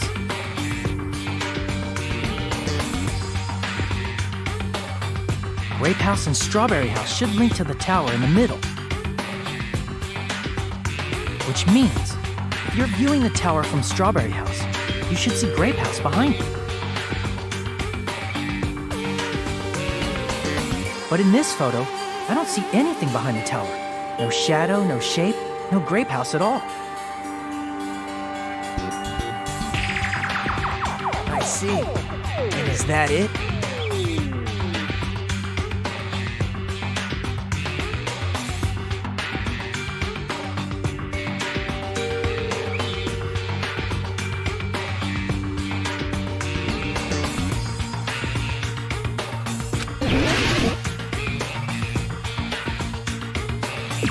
Here! You said this photo was taken from the hidden room inside the final dead room, right? If that's the case, then that means it should have been taken from the first floor of Strawberry House. Yeah, it should have been. Then, this is definitely strange. This photo doesn't look like it was taken from the first floor. The angle suggests it was taken from higher up.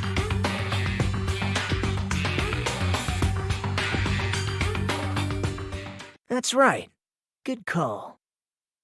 In summary, this is the truth contained in this photo.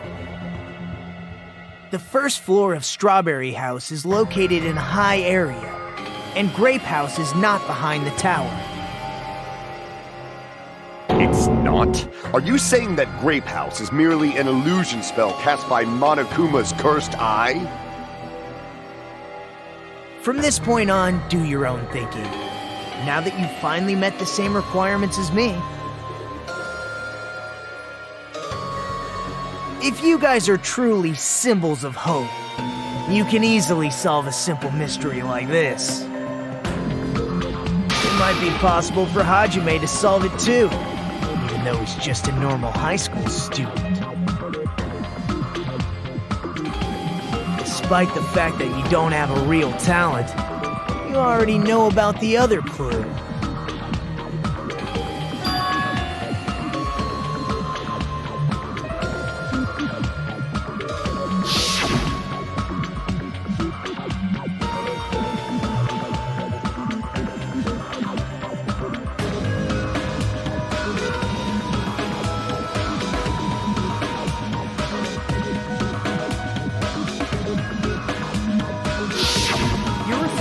Suddenly appeared on the second floor of Grape House, right? I'm asking you just to be safe. At the time, where do you think I came from? The top floor, right? Such sharp eyes. So you realized it already? Top floor. So the third floor? But the Monokuma Archive should be the only room on the third floor of Grape House. What does it mean?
It's all coming together!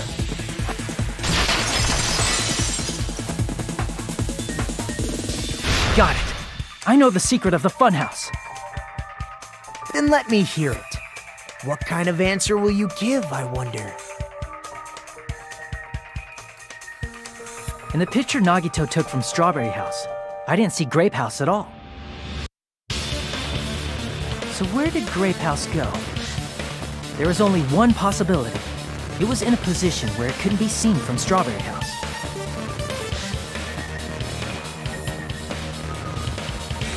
Which means Strawberry House and Grape House are in the same building, but on different floors.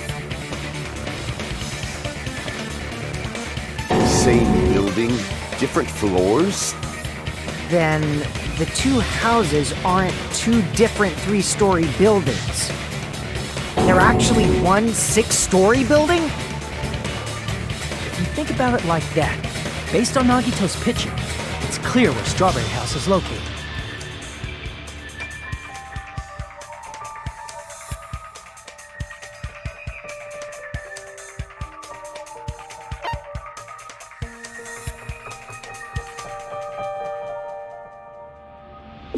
I see! On top of Grape House. That's where Strawberry House is located. Because of that, the photo taken from the first floor of Strawberry House was at a high angle. Altogether, this means the first floor of Strawberry House is also the 4th floor above Grape House. Oh, snap! I never expected that the two houses were connected vertically. But what about the shape of the building? The two houses were completely different shapes. Strawberry House is 4-sided, and Grape House is 6-sided, right? It never occurred to us that they were the same building because it was structured with two different shapes.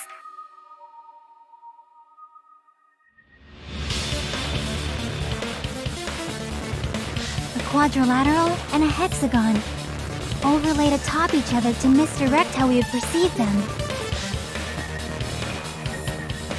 And it worked, didn't it? Disregarding the tower, we fully believed the two houses were two separate, distinct buildings.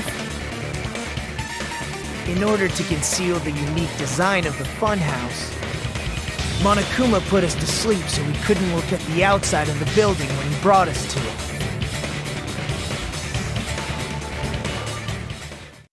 You've just been Kuma'd! Don't you think a building full of so many surprises totally deserves to be called a fun house? Then it's true? The building was really like that? That's right! Those two houses exist on different floors in the same building! Constructing a building like that on your own without my knowledge? How horrible! Then what about the towers? Are they arranged vertically just like the houses? Yeah, Strawberry Tower and Grape Tower should have also been different floors inside the same building.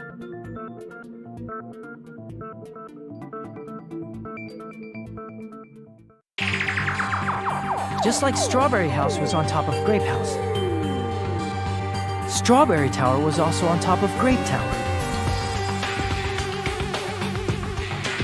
However, if they're different floors within the same building, why was Nekomaru's body in both places? Aw, your precious hammies don't know? But it's so simple. Alrighty then. I'll be the one who solves this mystery in a flash. Please watch me, Miss Sonia. Oh, I see. Do whatever you like. Oh, definitely make her watch me. I'm gonna stand out till she notices me.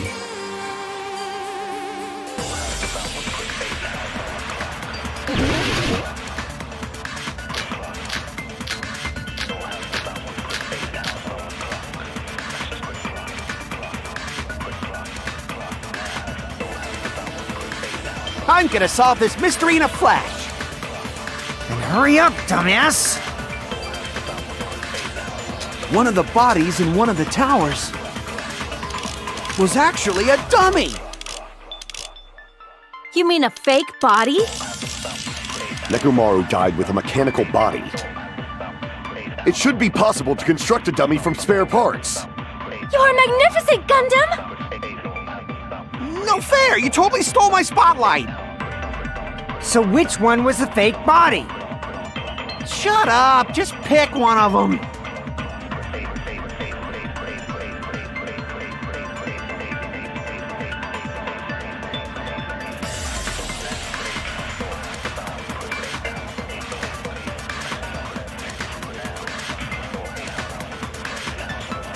I'm gonna solve this mystery. And hurry up, one of the bodies It was actually a dummy! No, that's wrong!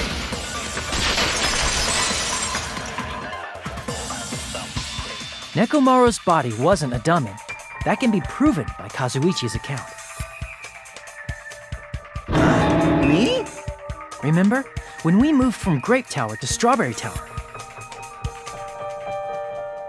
we thought the body had moved. And that's when you said,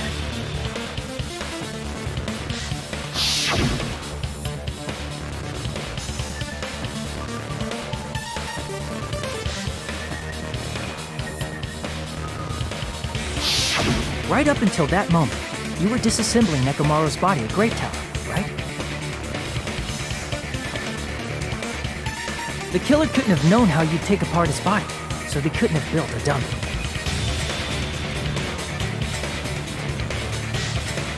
Unless Kazuichi was the one who built the dummy, then it would be a different story. Miss Sonia, that's a pretty harsh joke.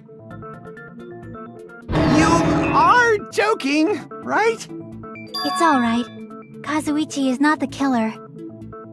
If he was, he wouldn't have fixed the elevator or the button in Strawberry Hall. It'd be much more convenient for the killer if it stayed broken.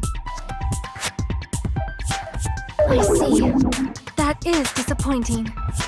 I'm even more disappointed.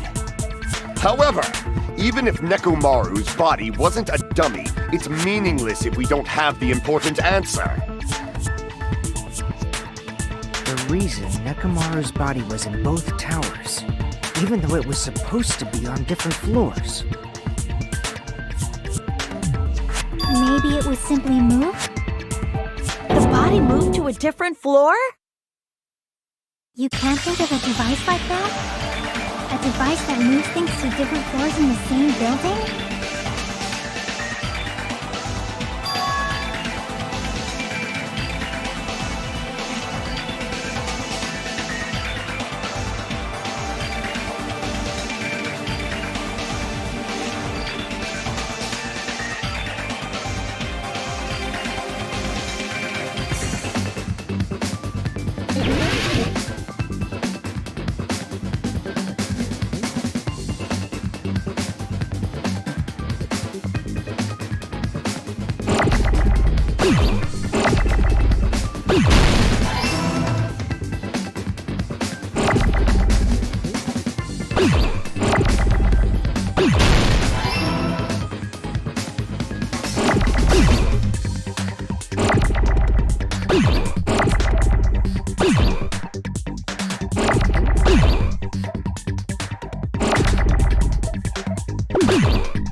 Must be talking about an elevator. What? Are you saying Nekomaru's body was transported using an elevator? Where the hell is this elevator anyway? It's the tower itself. The inside of the tower is one big elevator. Which means the tower was designed so that the whole room goes up and down like an elevator. So whether you enter from Strawberry Hall or Grape Hall, it all leads to the same room, right? So that's why we could only enter it from one side or the other. Now that you mention it, sometimes when I pressed the door button, it took a while for it to open. I see. We were basically waiting for the room to arrive, just like an elevator. Please hold on. If the inside of the whole tower ascends and descends like an elevator, then why is there a picture of a strawberry on the far back door when you enter from Grape Tower?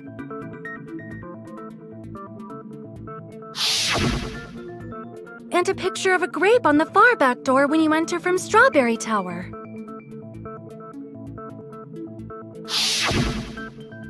If the room just moves up and down like an elevator, there's no reason for the doors to change.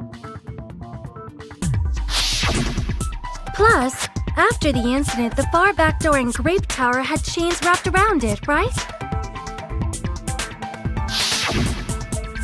But when we entered Strawberry Tower, those chains were gone. Not just that, but if I remember correctly, even the doorknob was broken off. There are too many strange things. Was that tower really an elevator?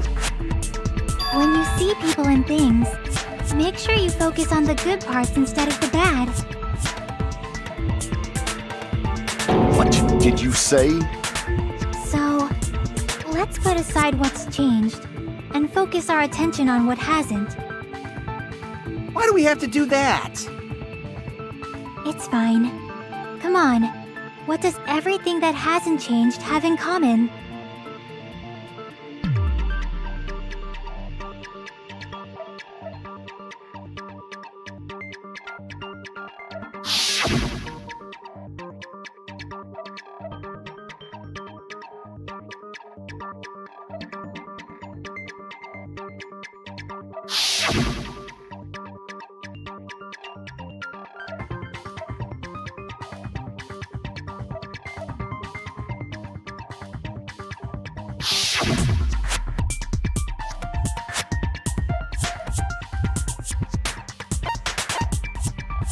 I see!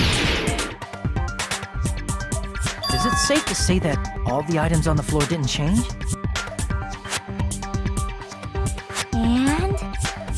And? Why did the picture on the far back door change? If you can figure that out, you'll have the answer. The reason is because that elevator has something unique about it.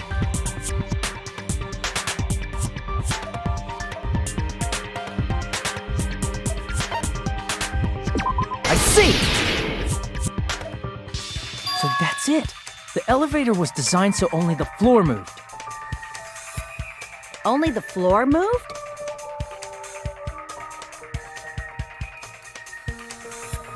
Which means the whole room wasn't an elevator, only the floor was. That's why we saw different doors in each tower. Which means on the first floor of Grape Tower, the door on the far back wall had a strawberry design.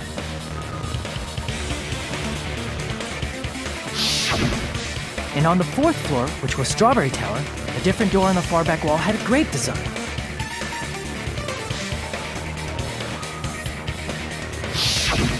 Then, where do the different floors lead?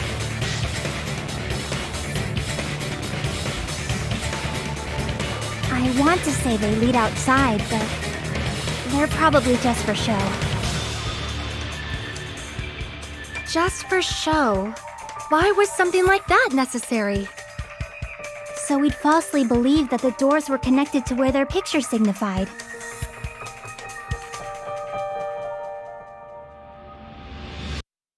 It was actually very effective. Because of that, we totally misunderstood the building's structure. I don't get it.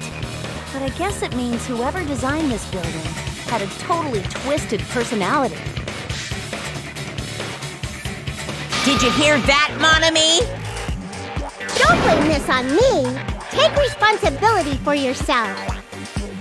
Then I'll take responsibility and gently caress you.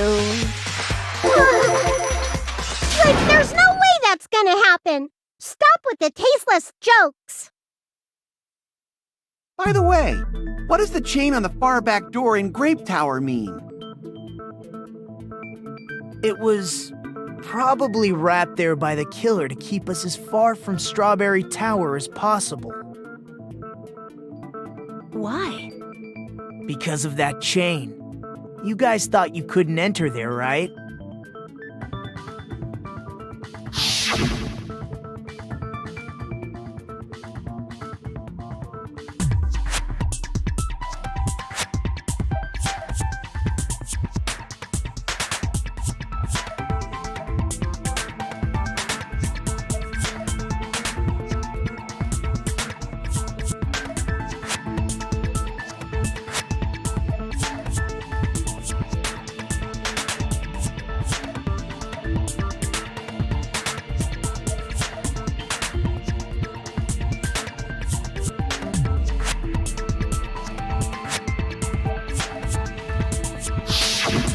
The killer destroyed the Strawberry Hall button, so we'd stay away from Strawberry Tower.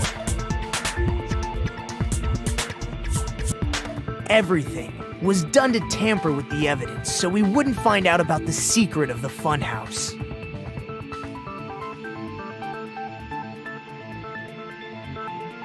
The appearance of a body in the tower would contradict what we thought we knew about the building. In that situation, if we'd gone to Strawberry Tower, we'd have seen that contradiction firsthand. And using that as a clue, we might have discovered the truth. The truth that the two houses and the two towers are actually one complete vertical building. The killer wanted to keep us from learning that. That's why they made us stay away from Strawberry Tower. They destroyed the button and wrapped a chain around the door just for that? Would it really have inconvenienced the killer if we learned the true structure of the building? It would have been a major inconvenience. After all, this funhouse is strongly connected to the ultimate weapon that killed Nekomaru. Hold on. You're progressing much too quickly. There's still a contradiction concerning the building structure. What a pain. It's fine already. Gundam, please proceed. You said earlier that Strawberry House and Grape House are connected vertically, right? If so, how does the contact elevator supposedly transport us from one house to the other?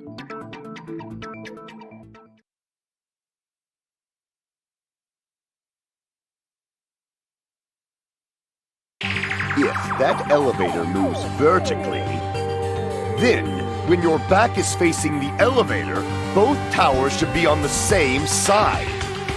But does this reflect reality? Inside Grape House, Grape Hall is on your right when your back is to the elevator. And inside Strawberry House, Strawberry Hall is on your left when your back is to the elevator. Which means the houses are on exact opposite sides of the tower. Answer me, fiend! What does this mean? What does this mean?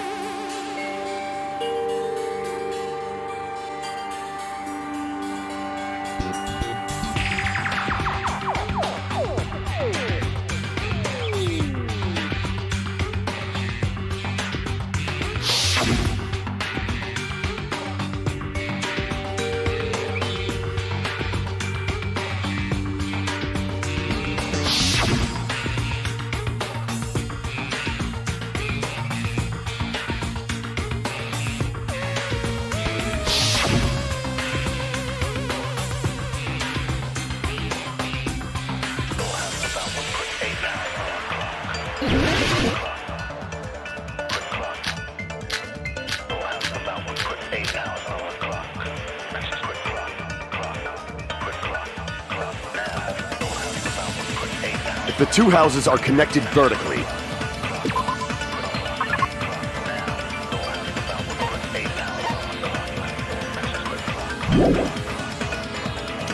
The elevator should move. vertically, not horizontally. However, at both houses,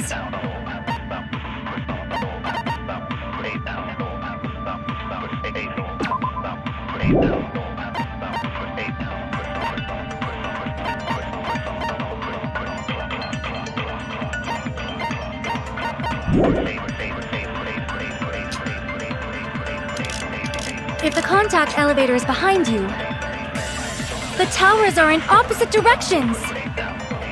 Which means your reasoning. It's clearly contradictory. What's with this iron curtain of teamwork?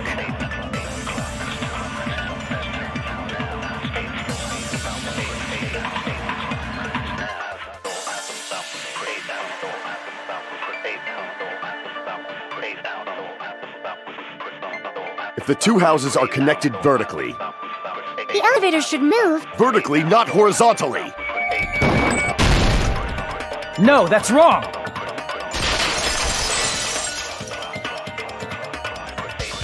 The elevator wasn't just moving vertically. Isn't that right, Kazuichi? Huh? Me? Come on, you used the elevator while you were holding that compass Nagito gave you, right? Oh, that. Yeah, it was pretty strange. From start to finish, somehow the compass needle rotated 180 degrees. Rotated 180 degrees?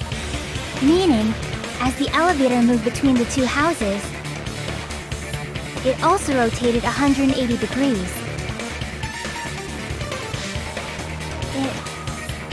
It was probably following the building's perimeter as it rotated to the other side. Which means the exit would be on the opposite side once you arrived at the other house, right? And thanks to that, the tower we saw on our right side when we arrived at Grape House appeared on our left side when we were at Strawberry House.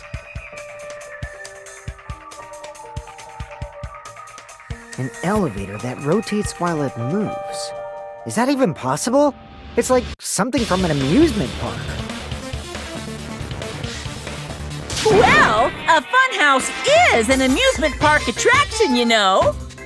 And since the building doesn't really need to be structurally practical, it makes for some splendid fun. That's not splendid at all. You're inhuman. You say I'm inhuman, but I'm just a bear. So I was never human to begin with. I'm different from these lowly humans. So we're done with the secret of the funhouse, right? Then let's start talking about the important stuff. What's the ultimate weapon that killed Nekomaru? And how'd they combine it with the pillar? Huh? You still don't know what the ultimate weapon is yet? It's what I found at the Octagon, you know. What is the Octagon? I haven't heard about that yet. Oh my. I can't believe I have to explain that now. As long as you know what an Octagon means, you can solve this simple mystery easily.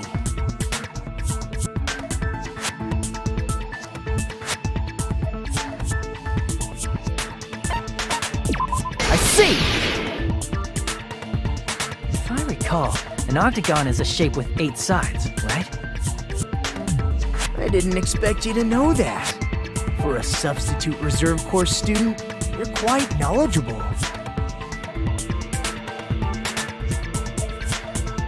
I guess I should continue listening. Where is the place befitting of the name Octagon?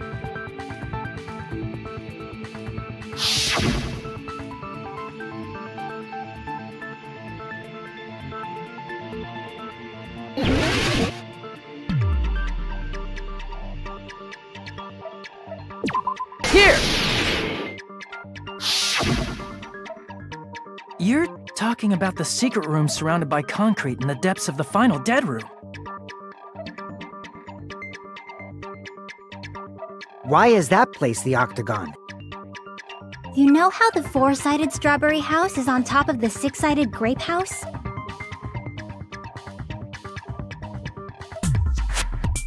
If you cut a 4-sided shape out of a 6-sided one, you get 8 edges.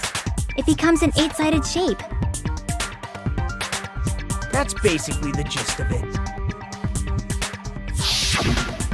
The true identity of the Octagon is that secret room in the depths of the final dead room. In actuality, that place contained various weapons. Then the ultimate weapon was there too?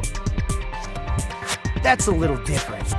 I learned the true identity of the ultimate weapon at the Octagon. Learned?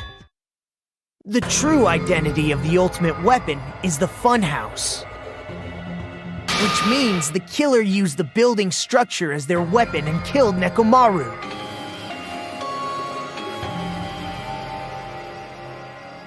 Like me, the killer probably realized the secret of the funhouse from the scenery, and then thought of a way to kill making use of the building structure.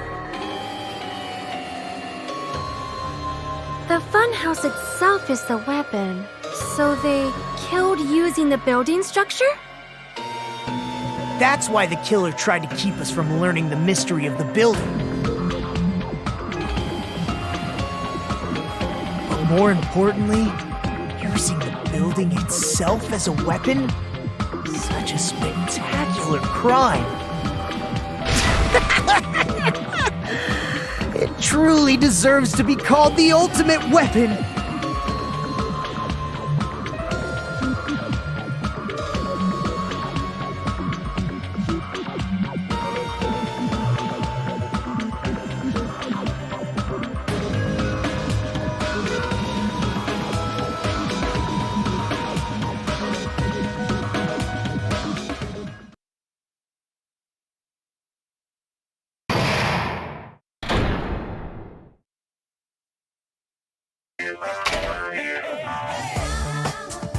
Hiya!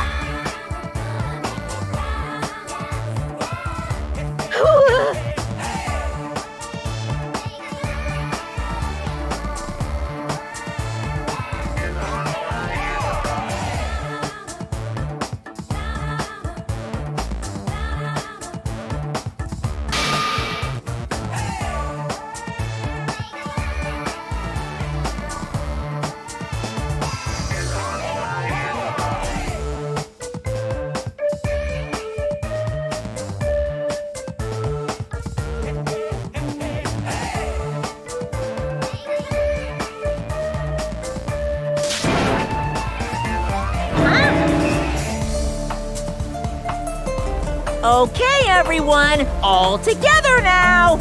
Mon ami is a serious stufatly.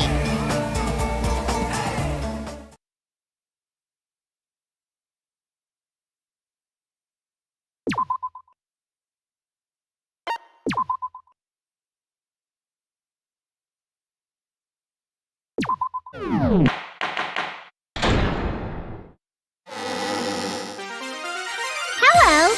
I hope your day is well. I'm trying to force myself to be more energetic, or else my mental state won't be able to keep up. My heart's thumping like crazy. I might as well have a laid-back, so what attitude and go ahead with high energy. Yeehaw! But be careful that your batteries don't run out for various reasons. And just like I say each time, don't forget to save frequently.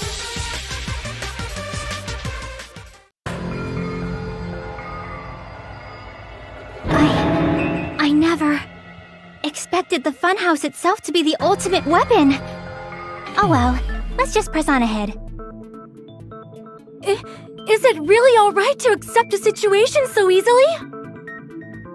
I mean, that's not what's important. The thing that's really important is, The killer who used the building structure. Like, who's Mekumaru's murderer? But is it really okay to believe the building is the weapon? Nagito said it, you know. There's no way I'd lie at such an important moment. I don't want to die either. What happened to the bastard who kept saying how much they didn't mind dying? He's right. There was a time when I thought I could become a stepping stone for your hopes, but I will sincerely retract that remark. Retract? I'm disappointed too, you know. If this was a murder for the sake of hope, I'd happily sacrifice myself. You say such falsehoods, per usual. There is no such thing as murder for the sake of hope. Murder is simply murder. Forcibly sacrificing others for one's own desires. Even one as diabolical as I would avoid such actions. I see. It's fine. Let's just leave him alone and find out who killed Coach Nekomaru as fast as we can. Just so you know, it's not like I'm getting hungry or anything, you know. Akane! You were drooling waterfalls?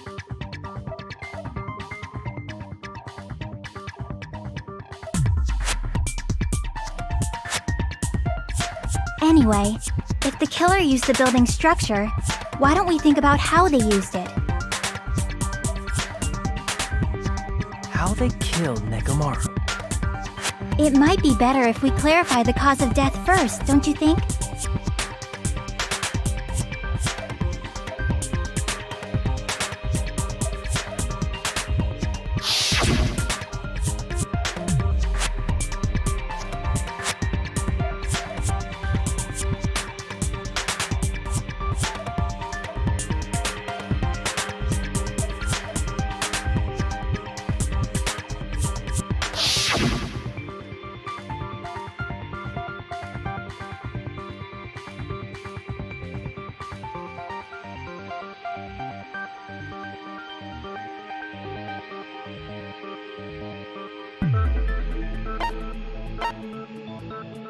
I see!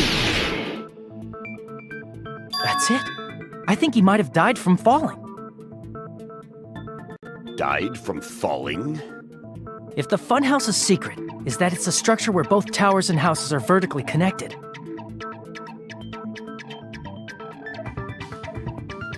then the killer made use of its height and caused Nekomaru to die from falling.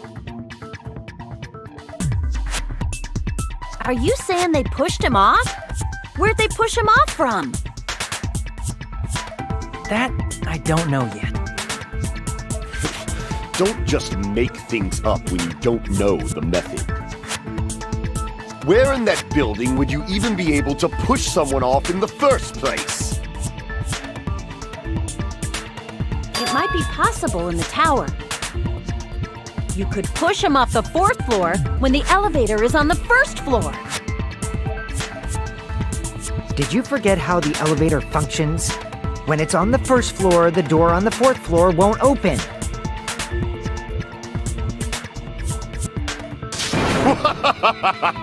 Saying he died from falling is truly incorrect. You should burn in the flames of hell. But my gut is going crazy right now.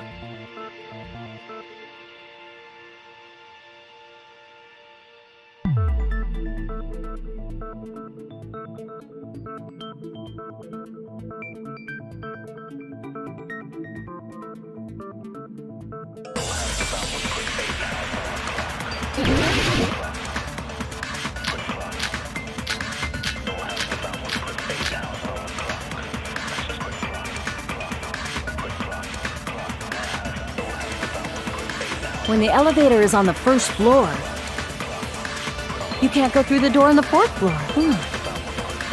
It'd be impossible to shove off the victim from up there.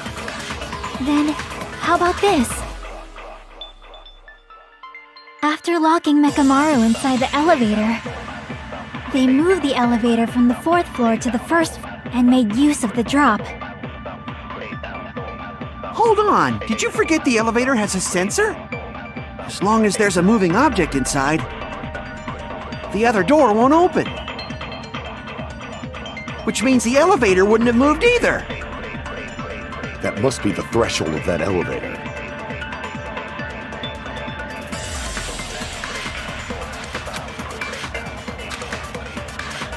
When the elevator is up, you can't go through the door. It'd be impossible. Then, how about this? After locking Mecha, they moved the L and made use of the... Hold on, did you forget the... As long as there's... No, that's wrong!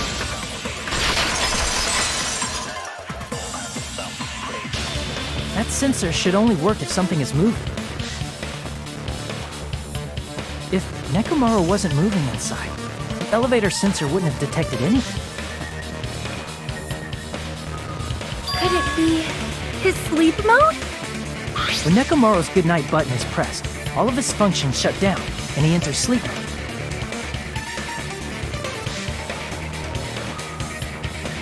If he's in sleep mode, the elevator sensor wouldn't have noticed it, right?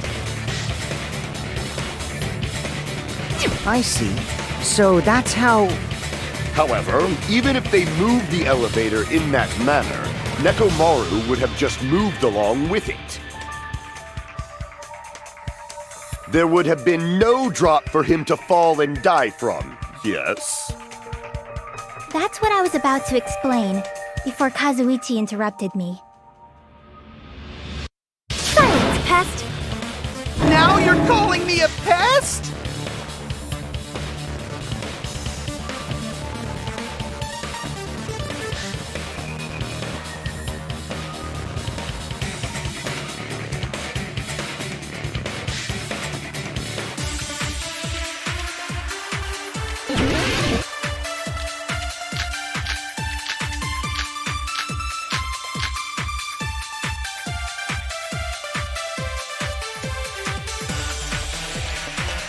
If you arrange it a certain way, you can cause the drop within the elevator. So you're telling us all to think about the arrangement, right? That arrangement is... The hammer is suspicious. Isn't it about time we went over the pillar again? What about the oil on the floor? The doorknob on the floor seems suspicious. How about we all shut up and listen to what Chiaki has to say? Silence, pest! Don't be so cold. What if I start to enjoy it?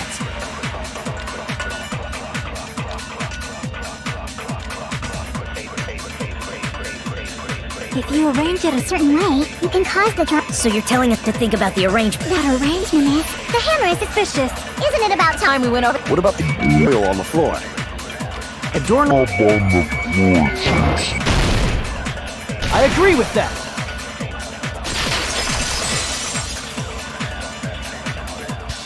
Didn't the doorknob have scrape marks on it? That might have been where it got scraped by the wire. Is that the same wire that was tied around Nekomaru? The tip of that wire was tied into a loop.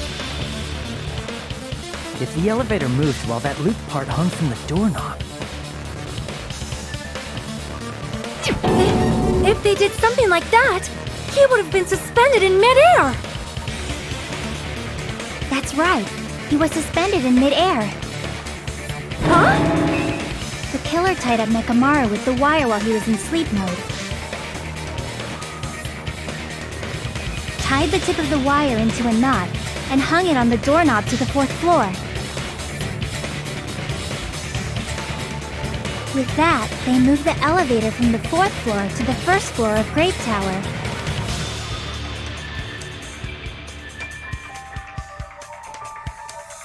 And suspended Nekomaru in midair.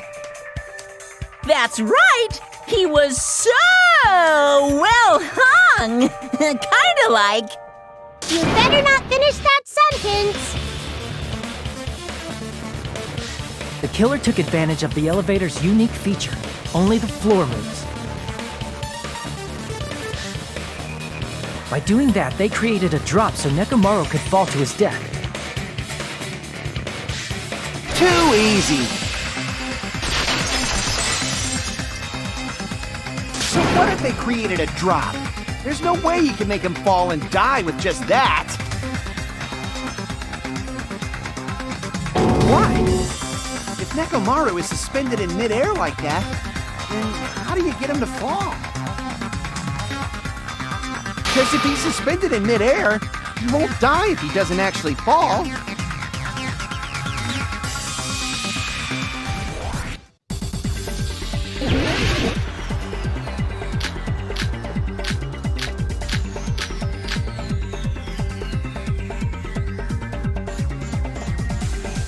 Even if they suspended Nekomaru from a wire, how would they make him fall?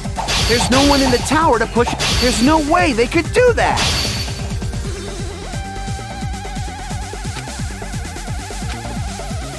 Even if they suspended Nekomaru from a wire, how would they make him fall? There's no one in the tower to push him off. There's no way they could do that. It doesn't mean someone had to push him off. It's possible that he fell on his own. What? Nekomaru fell on his own? Nekomaru should have still been in sleep mode, right? Allow me to cut through those words! What do you think would happen if Nekomaru woke up while he was suspended upside down in midair? What are you saying? Like, how would he even wake up? He has an alarm inside his body. As long as it was armed, it would have deactivated his sleep mode. Which means the killer set the alarm before they suspended Nekomaru. If you woke up from an alarm and realized you were hanging upside down and had no clue why,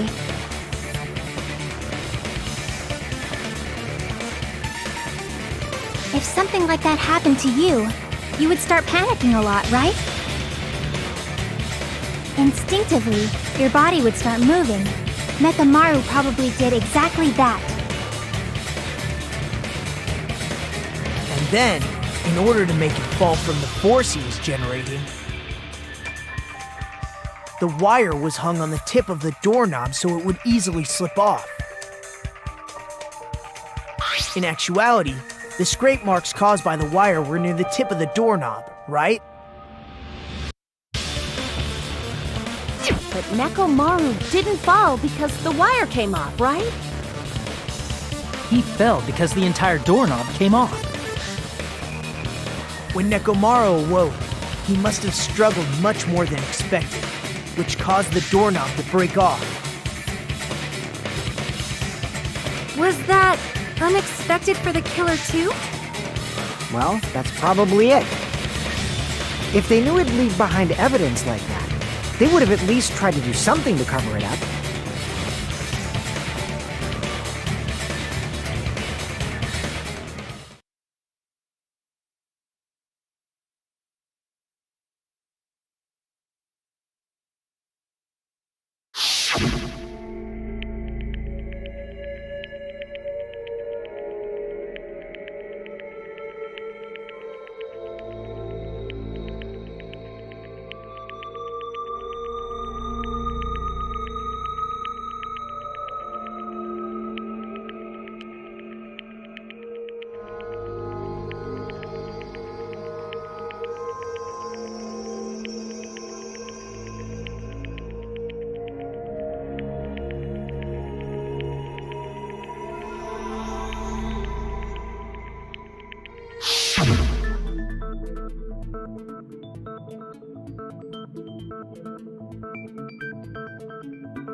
I see. So that's how Nekomaru fell to his death. Do you finally understand now? Yeah. It appears it's just as Miss Sonia said. I'm just a pest. No, I'm not just a pest. I'm a total fucking pig. Isn't that right, Miss Sonia? If I'm a fucking pig, you can say so. No, I believe you gave your all. Hey, why aren't you teasing me anymore? This guy. He gets off on this! So thanks to that alarm, Nekomaru ended up falling while he was still hanging upside down. That doesn't mean he just crashed straight into the floor. Of course, you know that too, right?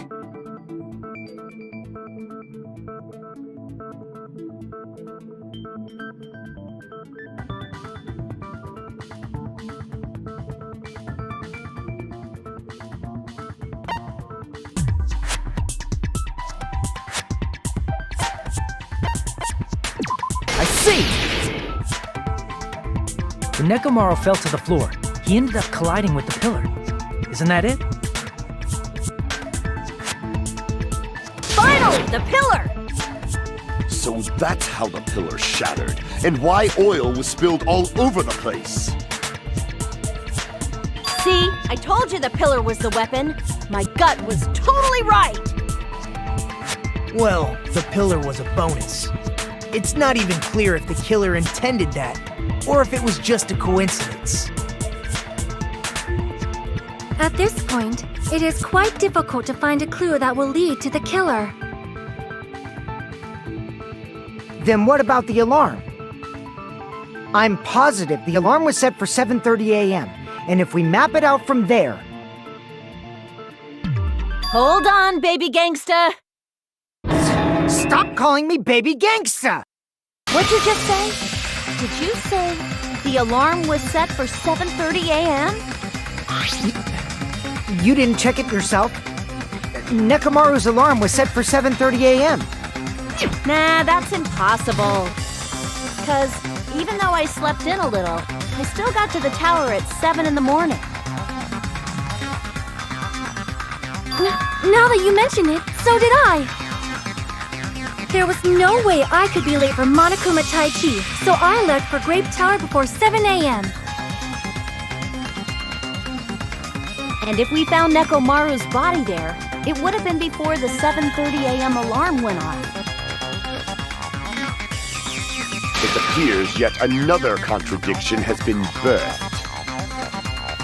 How were you able to discover Nekomaru died at 7:30 a.m. when you went to the tower at 7? That's what I want to know!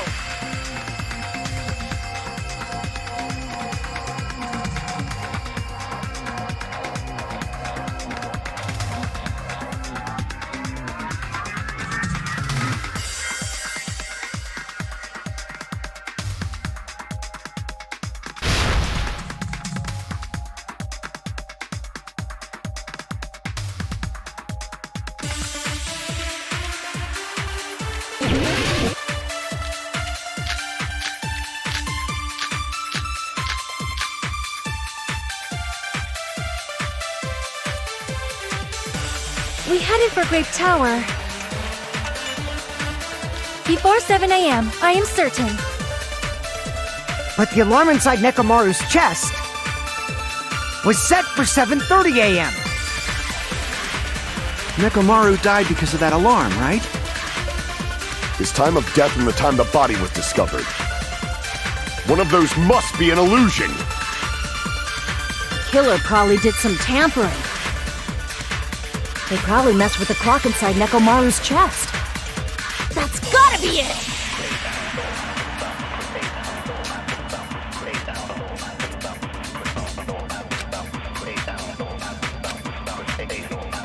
We headed for Grape Tower Before 7 a.m. But the alarm inside Nekomaru was set for 7:30. Nekomaru died. His time of death and one of those must be... The killer probably did some They probably messed with the clock inside Nekomaru's chest. No, that's wrong!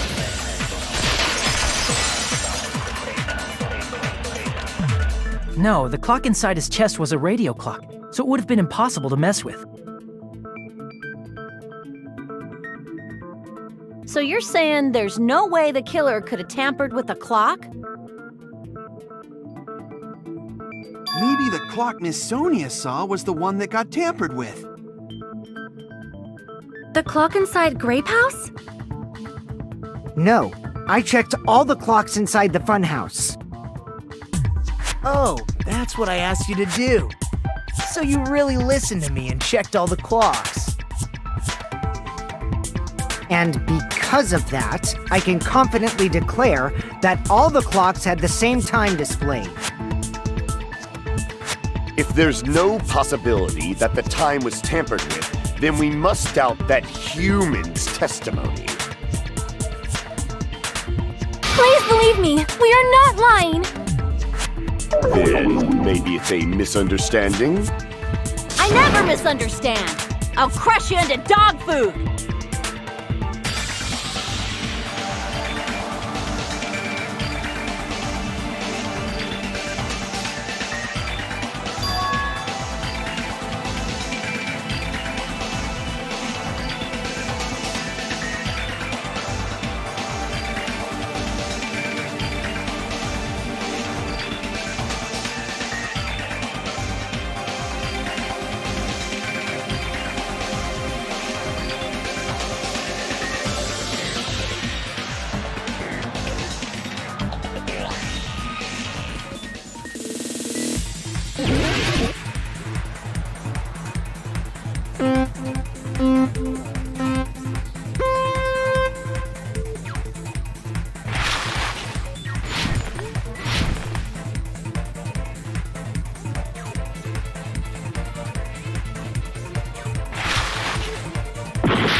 It's all coming together!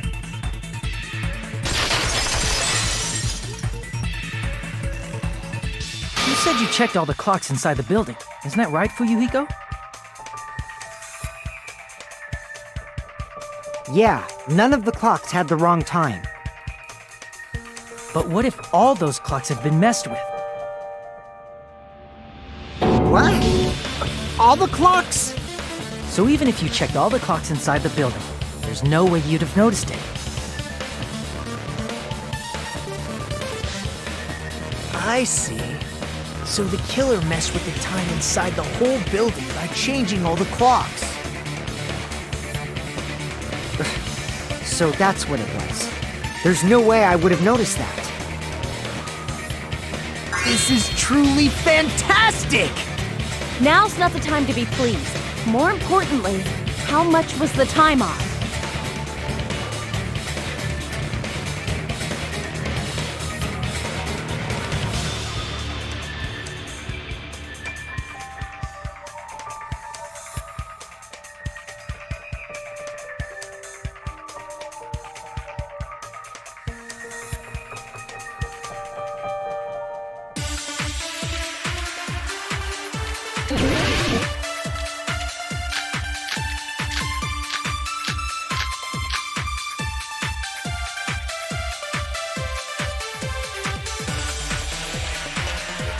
If the time in the building was all messed up,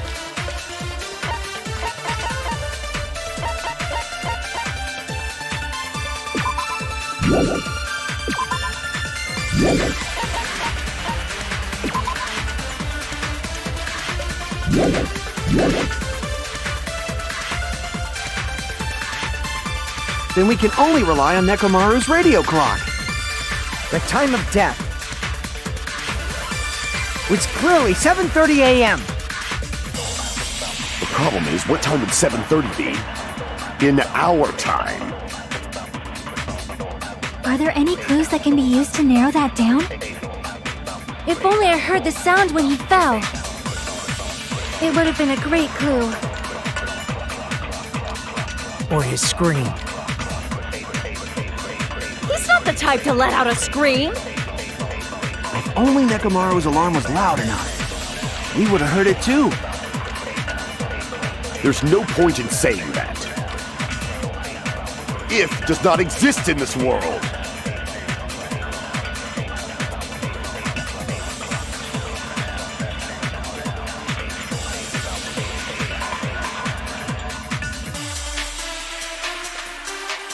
If the time in the building was all messed up, Then we can only rely on the time of death, which clearly 7:30. The problem is, what time it's in our time. Are there any clues that can be used to narrow? If only I heard the sound when he fell.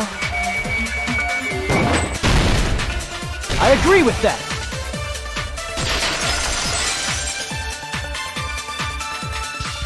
That's right.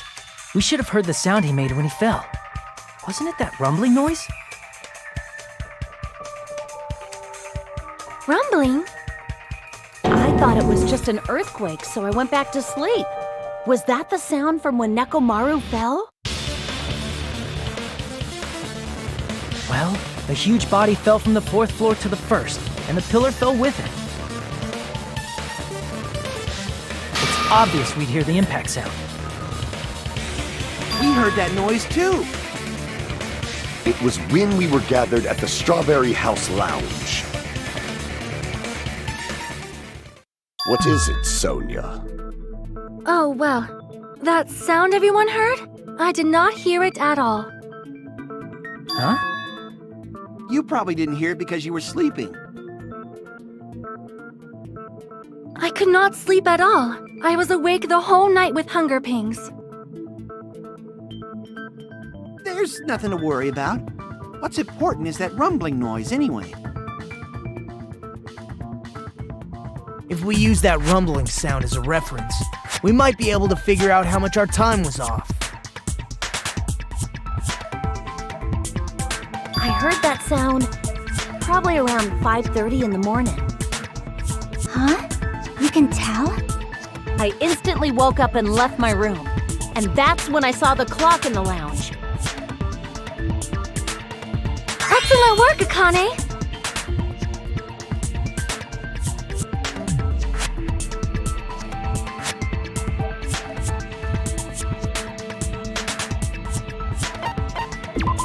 See! Nekomaru's alarm went off at 7:30, and if we heard the sound of his impact at 5:30, that means our time was off by 2 hours. 2 hours? That much? We were starving pretty badly. There's no way we would have noticed. Plus, the funhouse has no windows. And there weren't any Monokuma announcements either.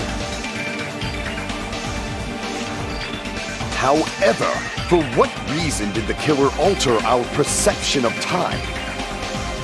The reason is obvious, so they can lure out just Nekomaru. If you messed with the clocks and used a specific thing, you definitely get Nekomaru to the tower alone, right? From there, the killer's plan was a splendid success. That's all it means.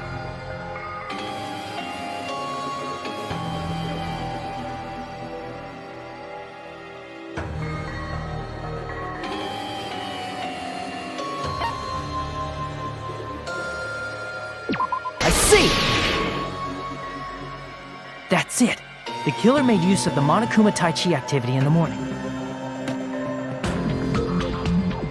How did they use it? We were required to go to Grape Tower every morning at 7 a.m. for that activity, right?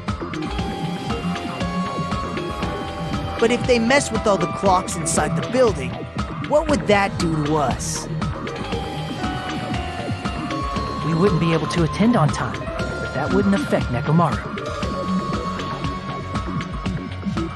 His radio clock had the exact time. That's right. In doing so, the killer was able to lure him to the tower by himself at the precise time. And when I witnessed Nekomaru early in the morning, if I recall, you witnessed Nekomaru around 5 a.m. And if that time was also 2 hours off, it should have been 7 a.m. Yeah, that's pretty much it. At that time, he was heading over to Monokuma Tai Chi, right on schedule. I see. Now that I think about it, I realize what Monokuma meant when he said those words. Too early! He didn't even ask you yet!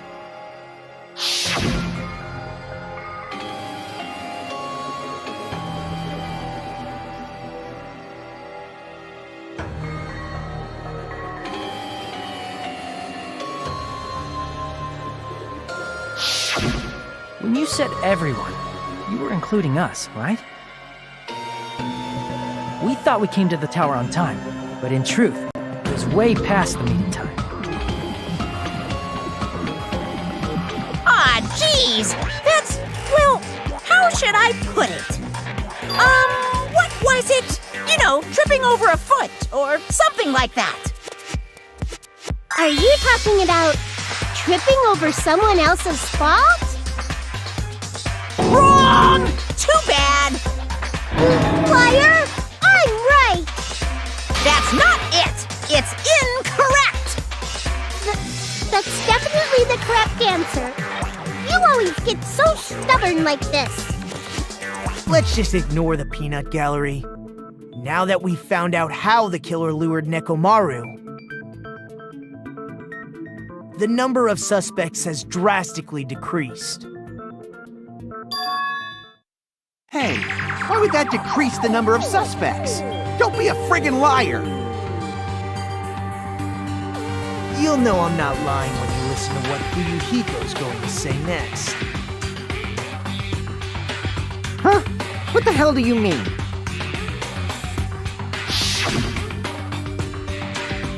You witnessed Nekomaru going toward the tower. Did something else happen after that? Are you talking about that alarm? Alarm? A little while after I witnessed Nekomaru, the clock in the Strawberry House lounge started going off. Plus, it was just before that rumbling sound occurred. That's it. So that's what it is. If Nekomaru died when the rumble happened, then whoever doesn't have an alibi at the time is the prime suspect. Really? Was there anyone who didn't have an alibi at that time?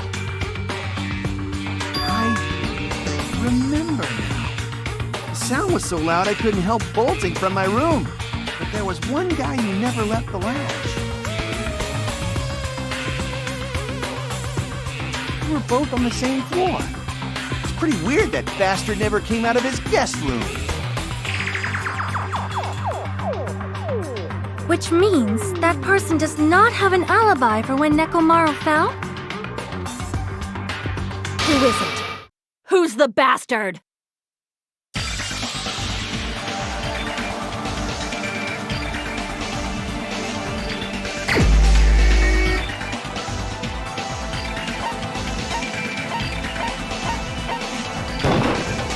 You're the only one! The one who wasn't there. It's you, right, Nagito? That's right. Nagito wasn't there. It was just me, Gundam, and Fuyuhiko. You didn't come out, even though the alarm was going off like crazy. You weren't in your room, were you? If that's the case, where were you? Please, say something! If you don't hurry up and answer, I'm gonna suicide dive you! If I may be frank, even if I wanted to go to the lounge, I couldn't. You couldn't? What do you mean? It's merely the foolish talk of the weak. Not only did I not hear the alarm, I never even heard that rumbling sound. You're definitely fucking lying. However, that is also true for me. It is obvious that I did not hear the alarm in Strawberry House. But I did not hear the rumbling sound either. Is that not strange? I mean, everyone else heard it.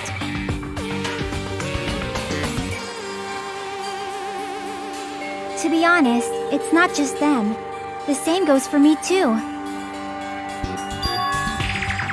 I was in a pretty deep sleep, so I thought that's why I couldn't hear it, but... It wasn't that. I probably couldn't hear it at all. Couldn't hear it? What does that mean? You still don't know. Think about what the three of us who didn't hear a sound have in common, and I'm sure you'll figure it out.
Nagito, Sonia, and Chiaki.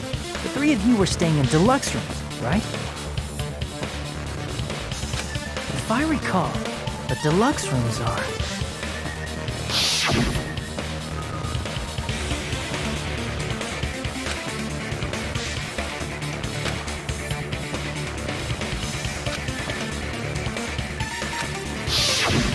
The reason we could not hear the rumbling noise...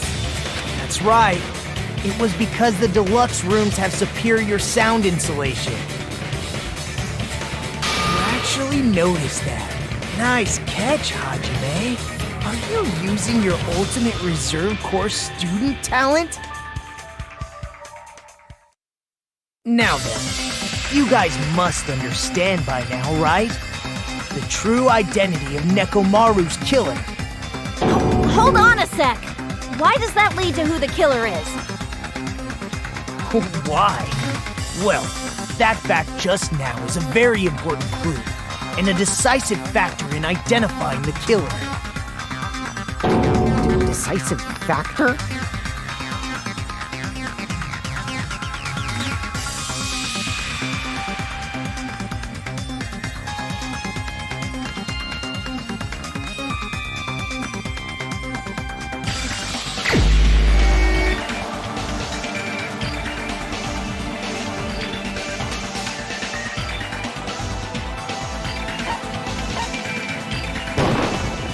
You're the only one!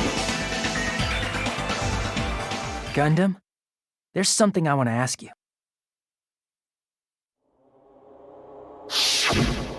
When the alarm rang at the Strawberry House Lounge, you rushed over there too, right? What's wrong with that? If the bell of catastrophe rings throughout the night, it is the universe's providence to stop it. Why were you able to hear it?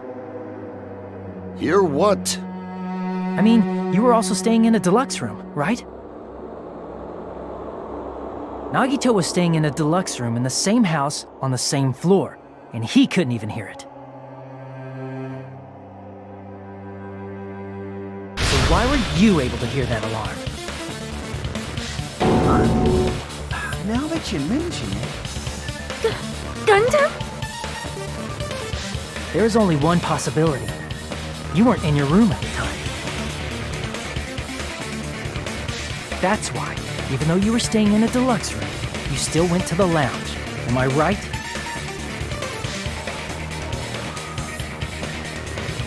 Gundam, you have some sort of explanation, right? Gundam probably couldn't return to his room because of Fuyuhiko. Me? After you saw Nekomaru heading to the tower, you stayed at the lounge for a while. Am I correct? Until the moment that alarm started ringing, right? If you were in the lounge for that long, the killer who had left earlier obviously wouldn't be able to go back. Even though Nekomaru's murder was a death trap that utilized the alarm in his chest, the killer still needed to prepare the murder in advance. Like putting Nekomaru in sleep mode and tying him up with a wire. In order to do that, the killer needed to be waiting for Nekomaru at the tower.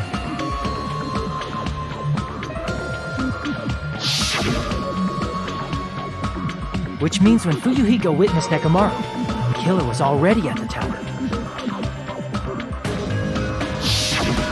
And once they tried to go back, they couldn't because Fuyuhiko was at the lounge. In their original plan, the killer should have returned to their room before the alarm in the lounge went off.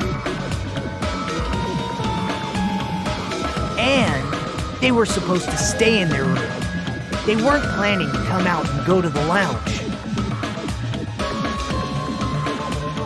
Which means they wouldn't have heard the alarm or the rumbling sound, thus proving they were in the room. Just like us. The best case scenario would have been if those two in the lounge had gone to check the deluxe rooms.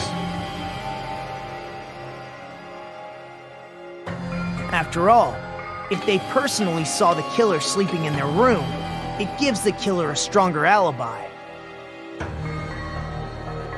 Unfortunately, they failed to secure that alibi. Because I was in the lounge. So the killer couldn't go back to their room, and ended up hearing the lounge's alarm.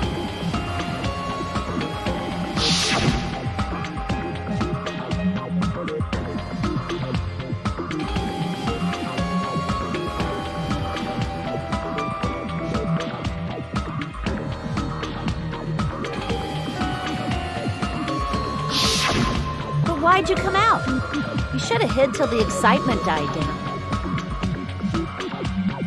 If Gundam tried to hide, and if those two went to his room to check on him, he would have been found out.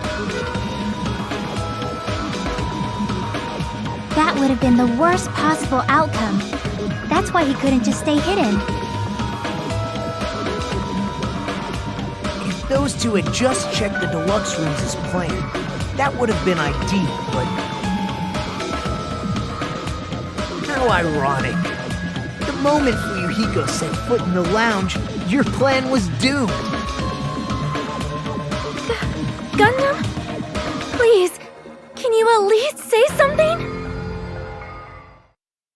Answer me this, including myself in my 4 dark devas of destruction. How many ears do we possess? Huh? The answer is 10. That's right, I possess 10 ears. That means I have 5 times the hearing of a normal human. The soundproof system here may as well not exist. Is that your argument? You bastard! Do you understand the situation you're in right now? Do not panic. The truth shall now commence. At the time, I left my room to go to the bathroom. By coincidence, I heard the alarm. That's right. That's all it was. The world is always so simple. Are you saying it was just a coincidence? Isn't that timing a little too perfect? And yet, I'm being suspected by all of you. It seems it was actually horrible timing on my part. I see. You're still holding out. Well, you don't have to admit it. We're going to decide who the killer is with the majority vote anyway. So, why don't we just go ahead and start voting? It's obvious that Gundam is the killer. Hold on a sec. You know, Hajime, this class trial, this killing, it's merely the opening act, you know. Hey! What do you mean a class trial is just the opening act? Perhaps I should say, it's just a farce. Just a boring farce. So boring, so stressful. I'm so painfully bored that I might develop stomach ulcers. Seriously, let's just hurry up and finish this before I collapse from poor health. Nagito, something definitely happened to you, didn't it? At some point during the investigation, your behavior became even weirder. What actually happened? Did you discover something? Well, let's just leave that fun for later. And finish this opening act already. Ah, you said opening act again! Please hold on! We have yet to hear Gundam's rebuttal! But he's completely shut up. Perhaps he can't argue anymore. Gundam! I was simply at a loss for words after being dumbfounded by your pathetic assumption. In fact, I shall deny the very basis. Your assumption has been wrong since the beginning. Since the beginning? based on your assumption, I hung Nekomaru from the 4th floor of the tower and made the floor descend to the 1st floor. From there, after returning to Strawberry House, I was present when the alarm at the lounge went off, correct? Although going to and fro is busy enough as it is, how would I be able to travel between both houses anyway? I see. The contact elevator was broken. As I recall, the killer tampered with the Grape House control panel, which shut down the elevator. Plus, the stopped elevator should have been facing the Grape House side.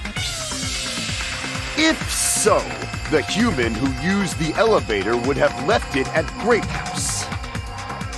For these reasons, it's an indisputable fact that the killer destroyed the elevator at Grape House. And what's wrong with that? If the elevator was broken at Grape House, you wouldn't be able to return to Strawberry House. However, I was already at Strawberry House. I was present when the alarm in the lounge started ringing. Which means your assumption is clearly wrong. Are you serious? And here I thought it's already been decided. Have you learned your lesson, pitiful humans? You cannot overcome this contradiction.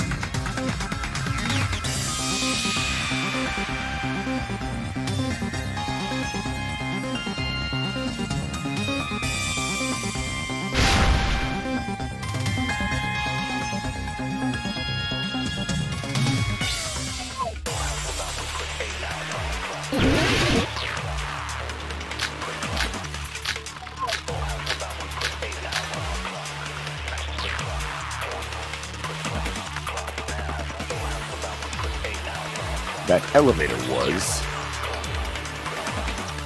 the only means of travel between the two houses.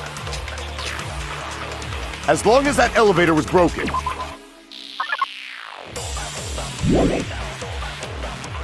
your assumption collapsing. Plus, the elevator was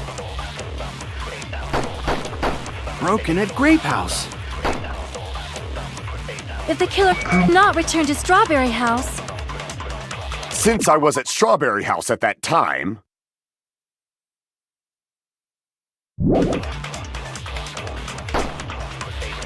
there's no question that the following crime is impossible. It would have been different if they had an accomplice. Or if there was a secret passageway. How much longer do you plan to lecture me? Why don't we stop this already?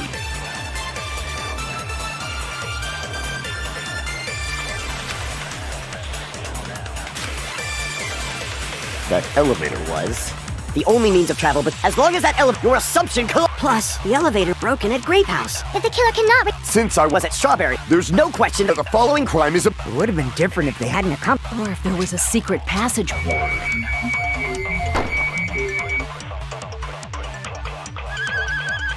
How much longer do you plan to lecture me? Why don't we stop this already?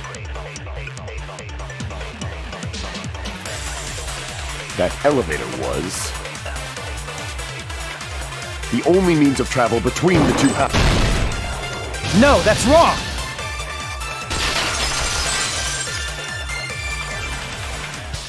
No, there should have been another way to move between the two houses without the elevator. Such a method does not exist! Then why don't we ask the person who actually used that method?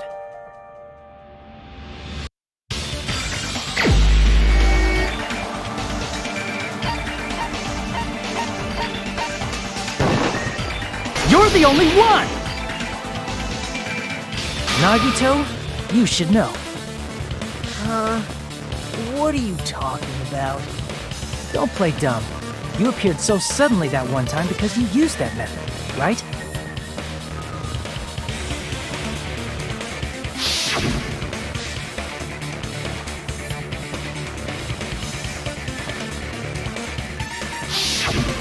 There's a secret passage connecting the first floor of Strawberry House to the third floor of Grape House.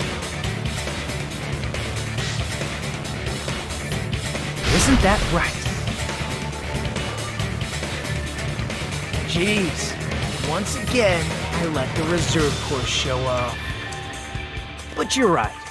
There's a door on the floor of the Octagon, which is on the first floor of Strawberry House.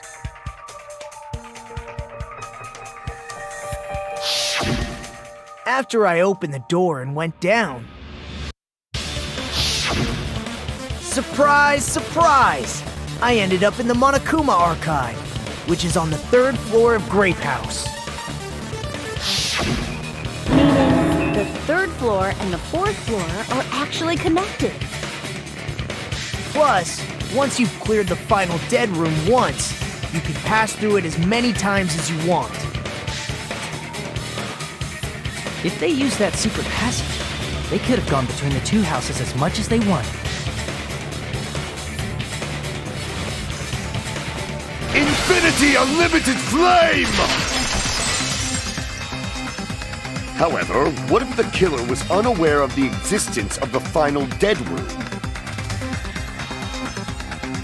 There's no way they didn't know. That is merely an illusion you have fabricated from your own suspicion. If you value your life, you should stop with your scrutiny. There's no way I can stop. Did you say? Don't make me angry. You wouldn't like me when I'm angry.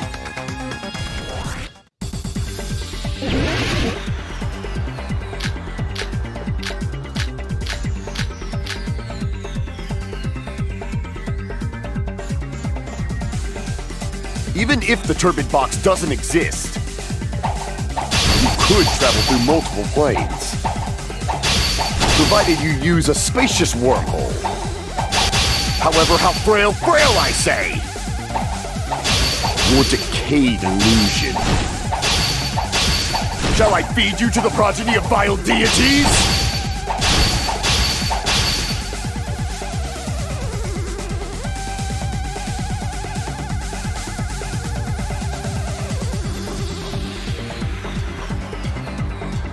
Even if the turbid box doesn't exist, you could travel through multiple planes.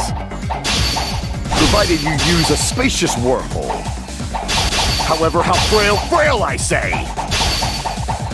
Your decayed illusion. Shall I feed you to the progeny of vile deities?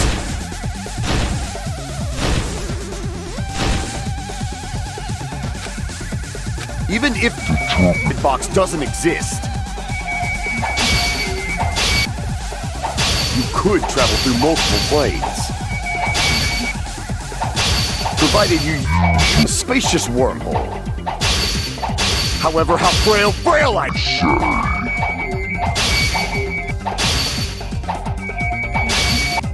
Your decayed illusion. Shall I feed you to the progeny of vile deities?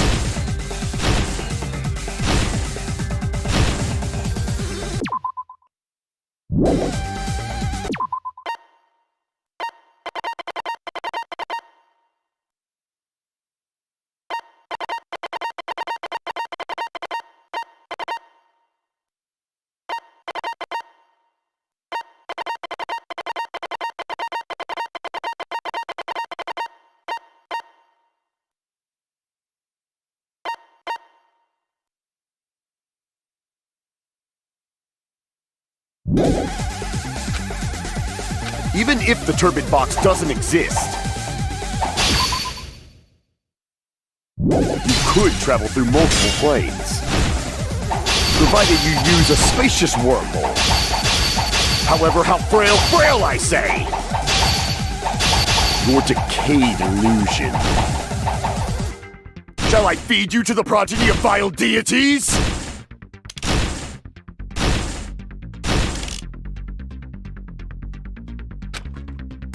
Even if the turbid box doesn't exist, you could travel through multiple planes. provided you use a wormhole. However, how frail, I say! Your decayed illusion. Shall I feed you to the progeny of vile deities?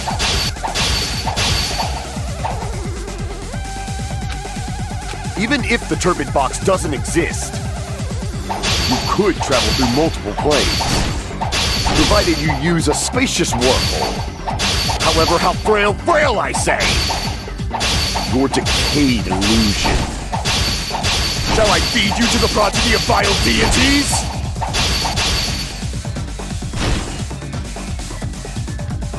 Even if the turbid box doesn't exist, you could travel through multiple planes, provided you use a spacious wormhole. However, how frail, I say! Damn it! Even if the turbid box doesn't exist,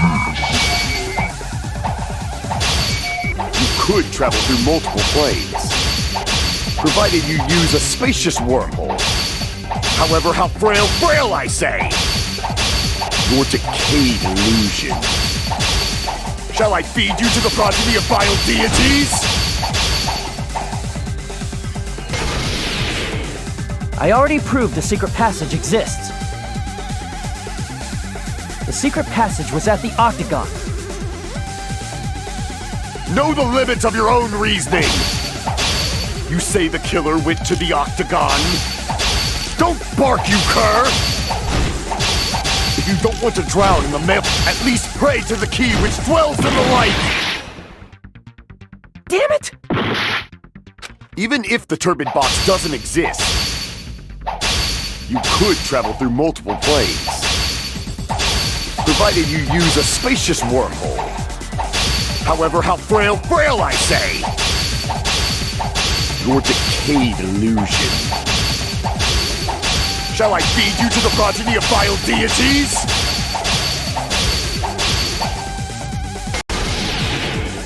I already proved the secret passage exists. The secret passage was at the Octagon. Know the limits of your own reasoning! You say the killer went to the Octagon? Don't bark, you cur! If you don't want to drown in the maelstrom of blood... Allow me to cut through those words! The wire used to string up Nekomaru's body. The hammer that looked like the weapon, and the chain on the door in the tower. Those are all the items that weren't in Funhouse. Where did the killer obtain them? The only place I can think of is the Octagon. There were various weapons and tools there. I'm pretty sure I saw stuff like wires, hammers, and chains too. Since those items were used in the crime, there's no doubt that the killer went to the Octagon.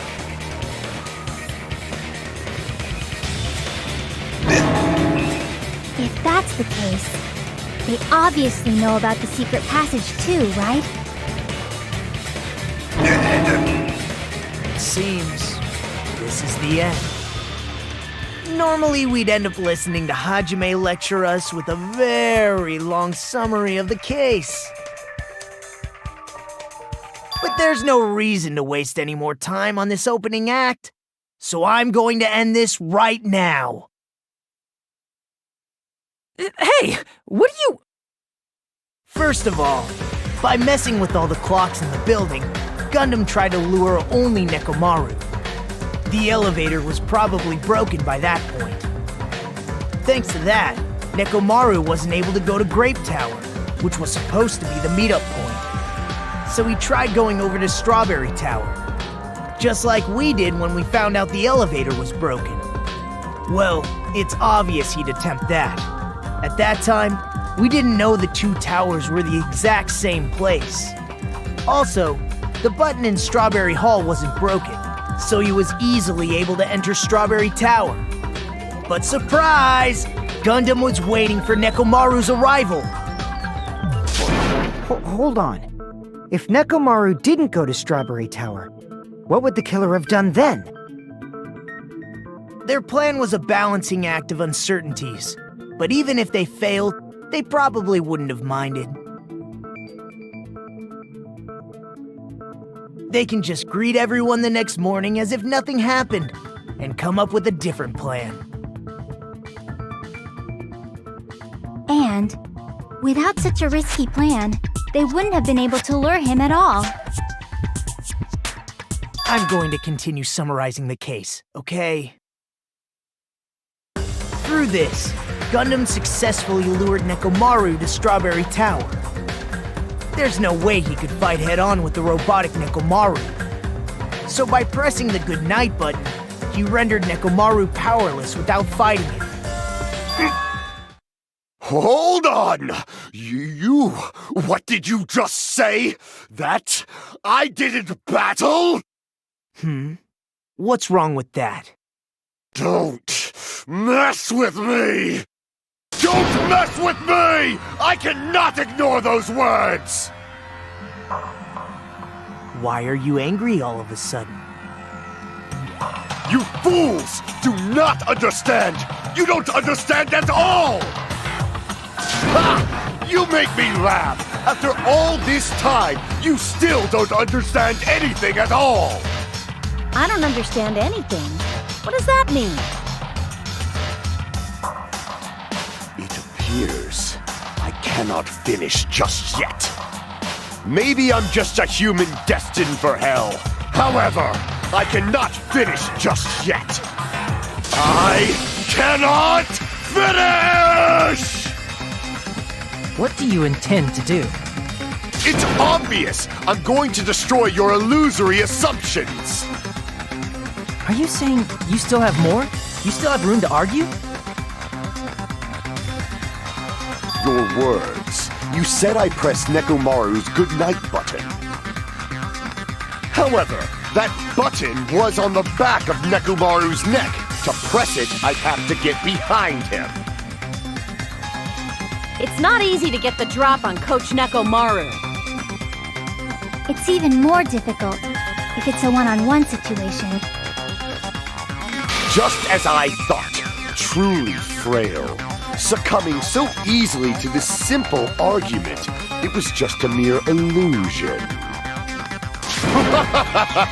If you want to set me up as the killer, at least surpass your own human limitations. That's wrong, Gundam. You're the one who's wrong. Such a wonderful line. However, I cannot say that I'm satisfied. Listen well. I shall teach you 2 tips for making someone admit their defeat. First, you must crush them with your own overwhelming power. And as for the other, you must provide a reason that will persuade that human. You have not fulfilled either of those yet.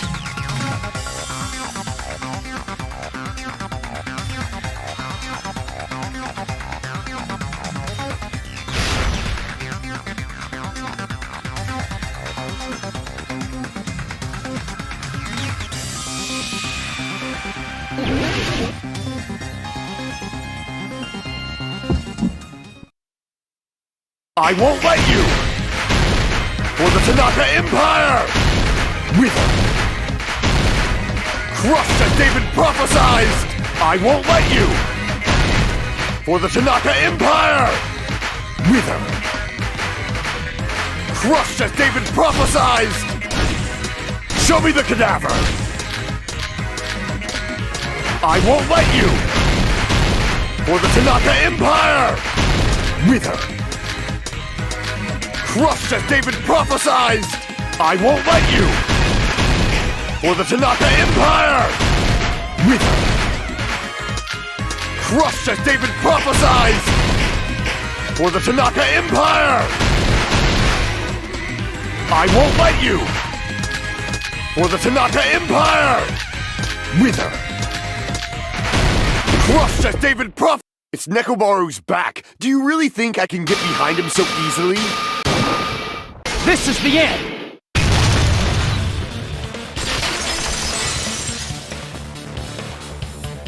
Even if you didn't get behind Nekomaru, you should have been able to press the button on the back of his neck. As long as you have the power of the hamsters you keep with you! Are you seriously saying he used his hamsters to press the button on the back of Nekomaru's neck? Of course that'd be impossible for a normal hamster, but it would have been possible for Gundams.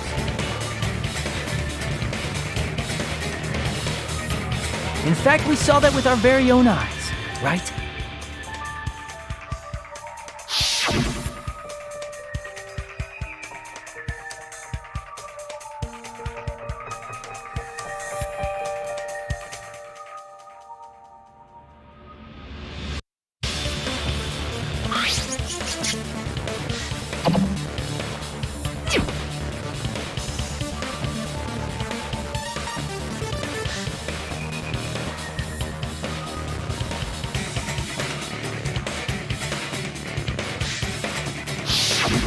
Now that you mention it, after Ibuki was killed in the music venue,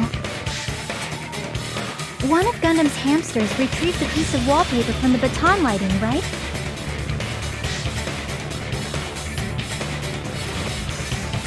Hey, with your friends and their exceptionally smart brains, it must have been possible to secretly get one of them behind Mechamaru and press the button on the back of his neck. How about it, Gundam?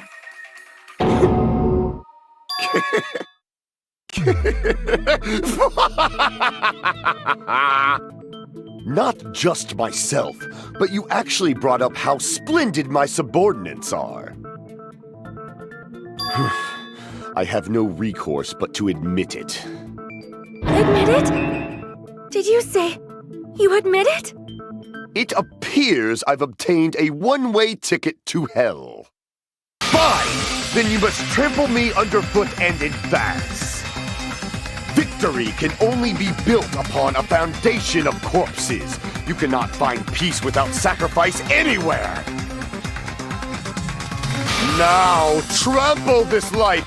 Trample it as though it were mere trash on the side of the road. Pull the curtain strings of this worthless performance with your own two hands.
here's everything that happened in this case.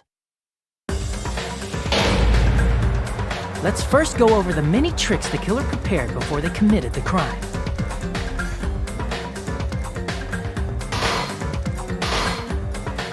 First, they destroyed the contact elevator.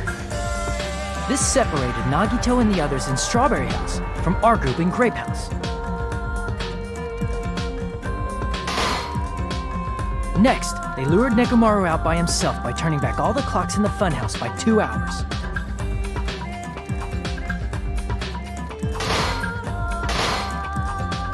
Additionally, in order to secure an alibi, the killer went to the Strawberry House lounge and set the wall clock's alarm to 5:30 a.m.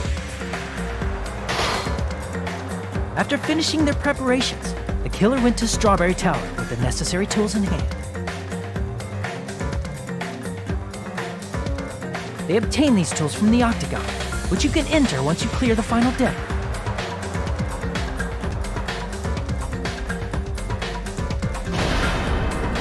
This means the killer discovered the secret of the funhouse faster than anybody else. That secret being, Strawberry House and Grape House are actually the same building.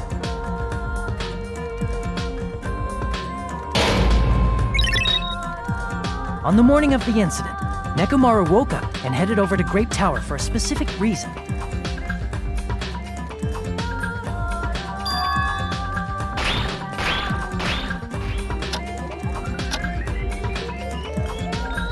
There, Fuyuhiko, who was at the lounge by coincidence, witnessed Nekomaru. According to Fuyuhiko's testimony, that was around 5 a.m., but by that point, the killer had already messed with our perception of time. In actuality, Fuyuhiko witnessed Nekomaru at 7 a.m. That's also the same time Monokuma Taichi begins. Nekomaru went to Grape Tower to participate in that.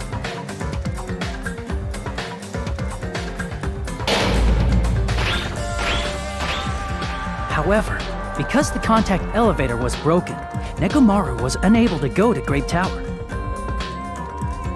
So he decided to try going to Strawberry Tower.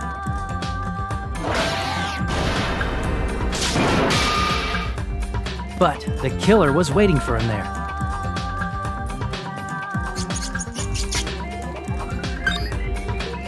With the power of hamsters, they were able to press the good night button on the back of Nekomaru's neck.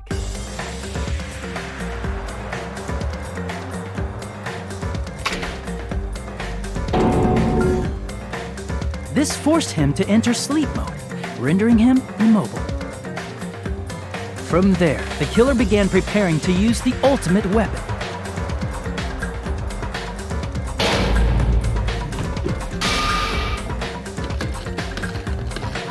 First, they set the alarm in Nekomaru's chest to 7:30 a.m. so he'd wake up.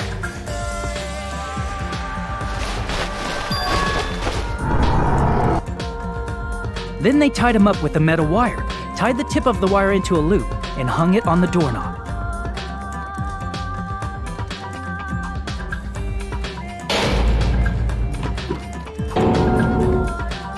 After leaving Strawberry Tower, the killer then destroyed the door button to Strawberry Hall. They did this to keep us from entering Strawberry Tower, and to keep us from discovering the secret of the building structure that they used to kill Nekomaru.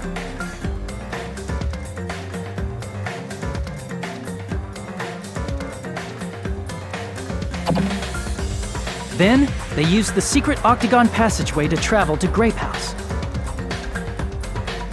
After arriving at Grape Hall, they pressed the button to open the door to the tower.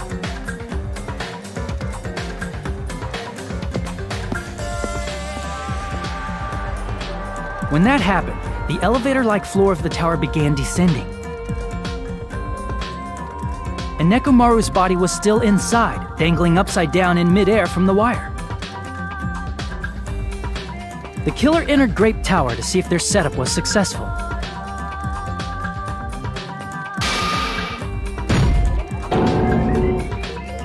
And placed a hammer on the floor to look like the weapon, then wrapped a chain around the back door. This was done to make us falsely believe we couldn't enter the tower from Strawberry Hall.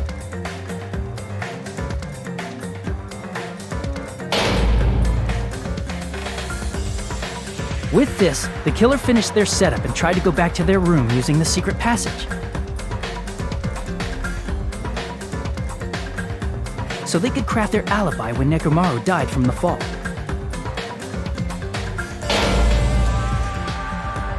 But something unexpected happened. Fuyuhiko, who saw Nekomaru earlier, was still at the lounge. As a result, the killer couldn't return to their room, and with no options available, time ran out.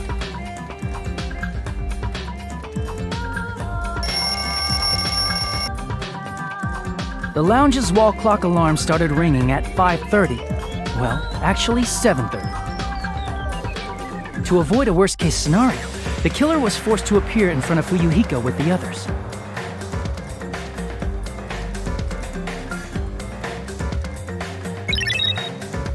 When the wall clock's alarm rang, that was also the same time Nekomaru was waking up.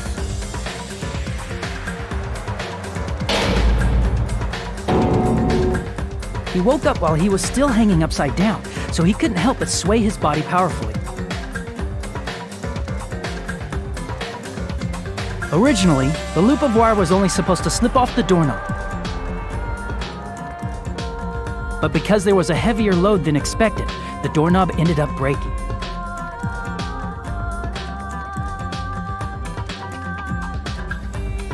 Nekomaru fell from the 4th floor all the way to the 1st floor. He crashed into the pillar, which decapitated him on impact, and died. The sound of Nekomaru's impact echoed throughout the funhouse. However, by this point, the killer's plan was about to fail, thanks to the broken doorknob and Fuyuhiko. Meaning, the killer is someone who wouldn't have heard the alarm if they were in the deluxe room.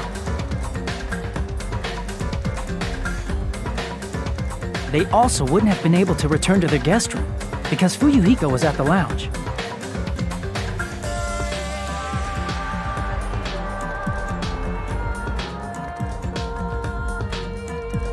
That someone is Gundam Tanaka. I can't think of anyone else but you.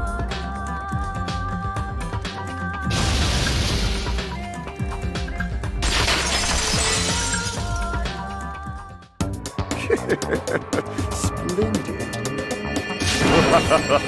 That was splendid. For a mere human, you did quite well.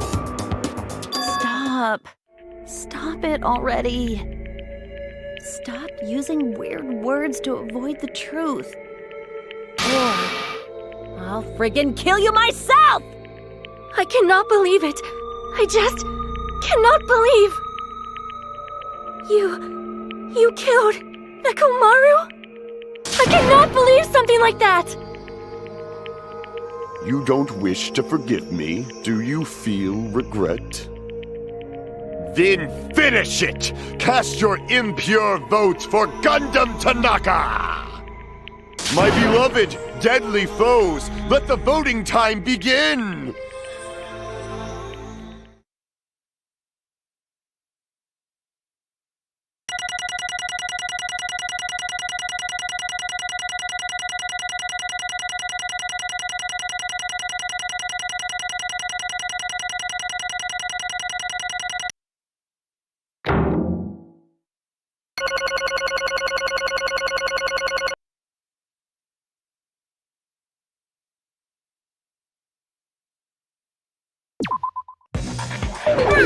This result isn't all that exciting. Now then, please pull the lever in front of you and cast your vote. Who will be chosen as the blackened? Will you make the right choice or the dreadfully wrong one? Please pull the lever! Ow! Crap! I bit my tongue at the most important part!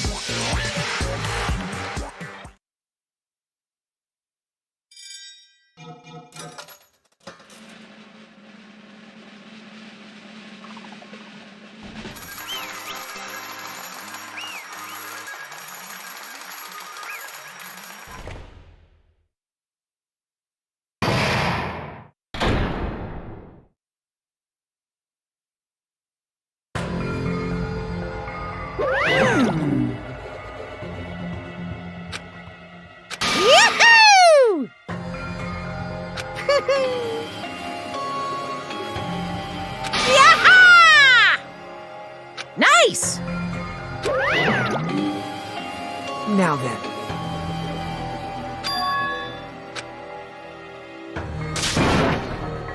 Jeez. Fall, my tear. Listen well! How pitiful. Fine. Damn it! This, too, must be the will of causality. You. Let's make history.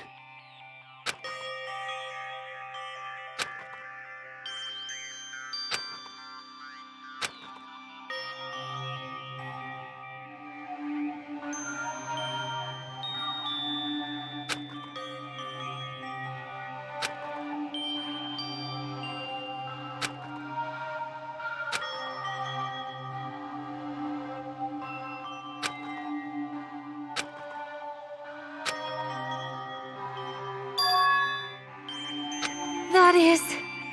Let me tell you this. Huh?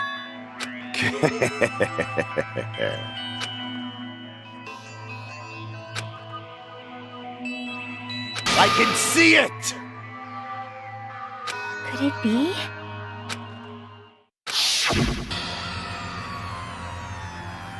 Sensing even my subtle killing intent, as expected of you, Nekomaru. The scorching, stinging, tense atmosphere. I've been a team manager for so long, I'd nearly forgotten this. This is great! What a comforting atmosphere! That's a great one. And what is your reason? Do you intend to resolve this situation by killing me?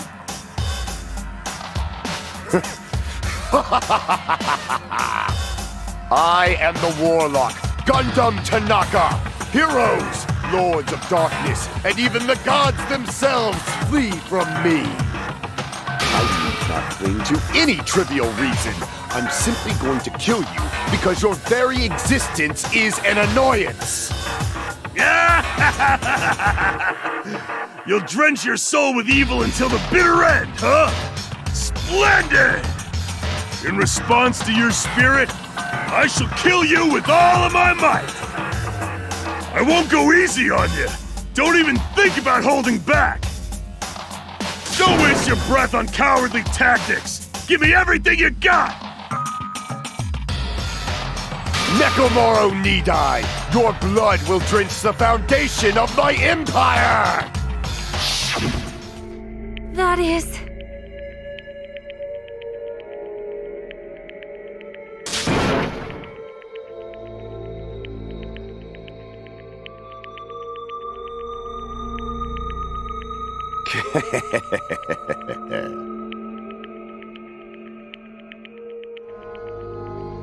Let me tell you this.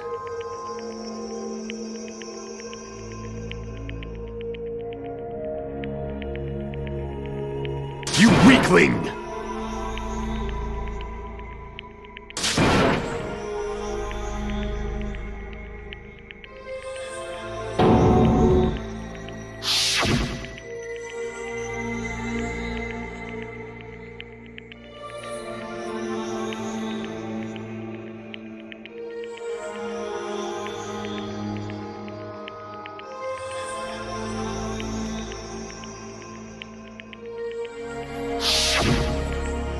Fall, my tears.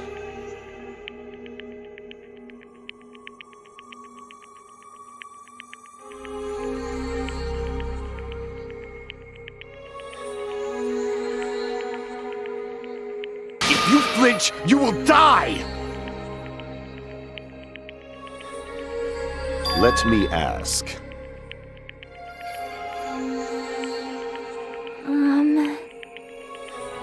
Fine.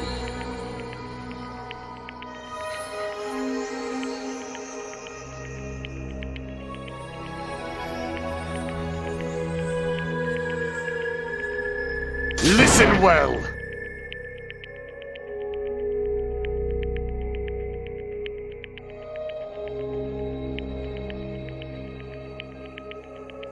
I shall engulf this world.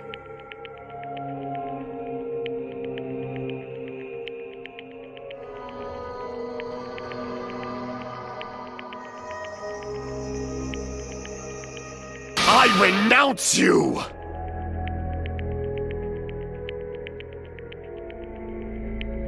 You.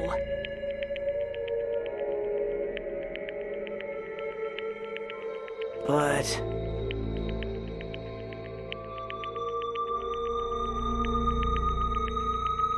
Damn it. Fine.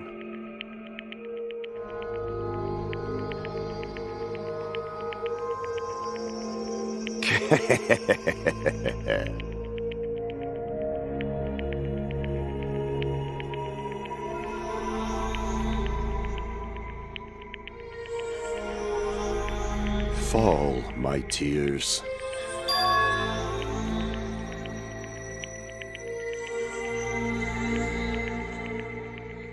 Oh. You...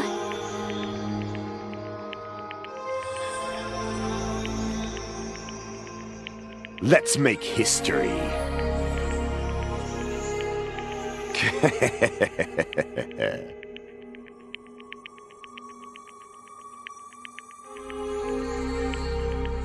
well?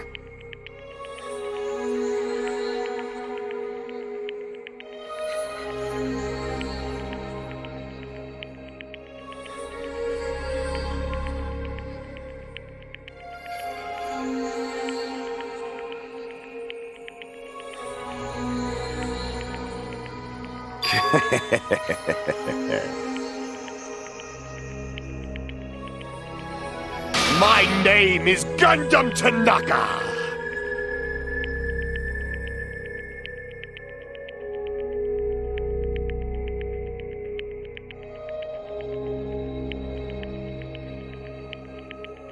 Fade like dust in the wind.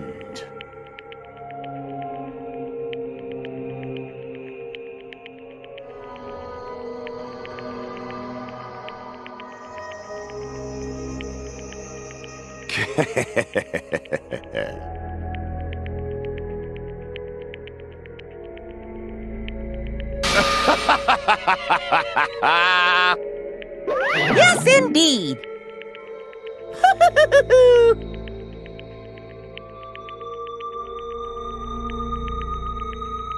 Please wait! I beg of you!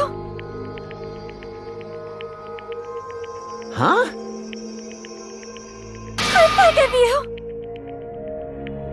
How pitiful.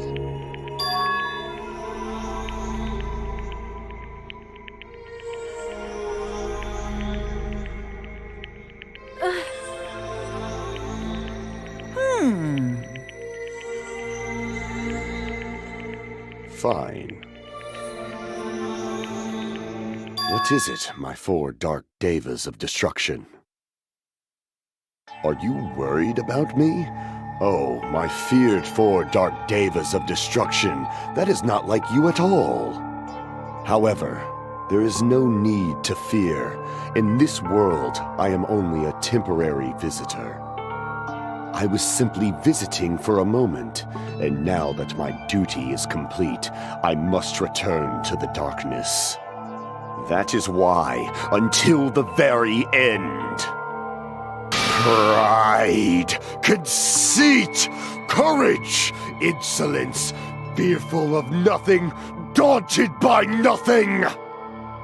Let us laugh uproariously! That is Gundam Tanaka! I shall stick with my evil until the very end! Open sesame pandemonium! I shall fill hell with true hell!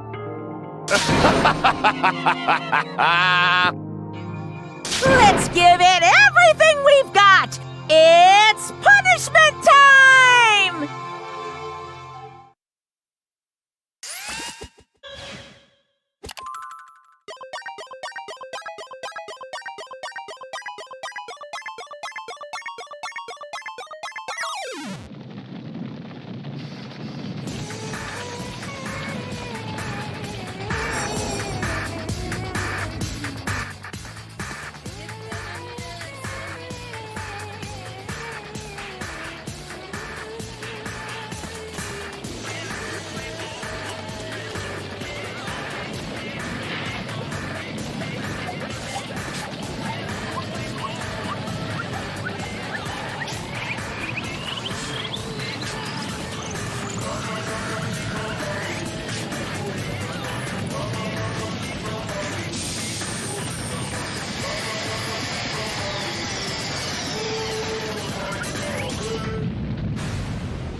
Damn it.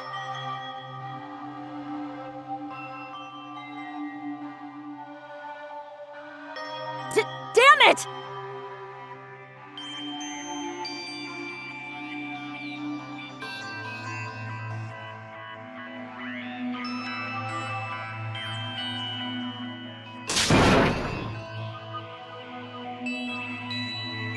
The worst. Oh.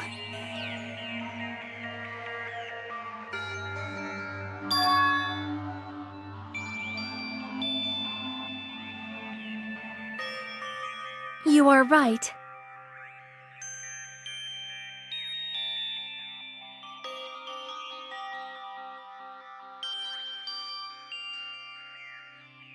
You are right.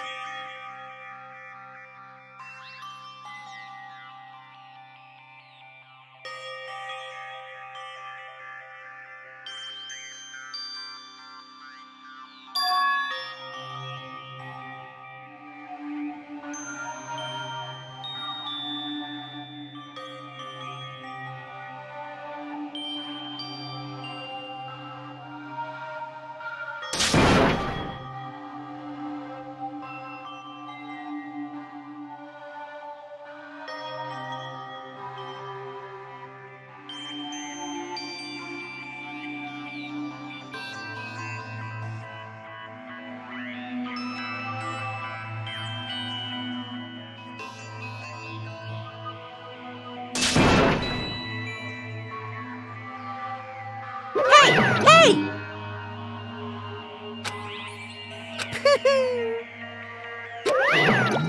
Wait!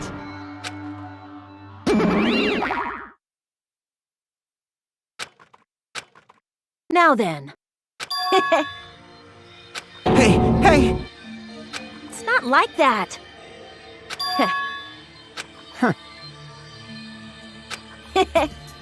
Hey. Right?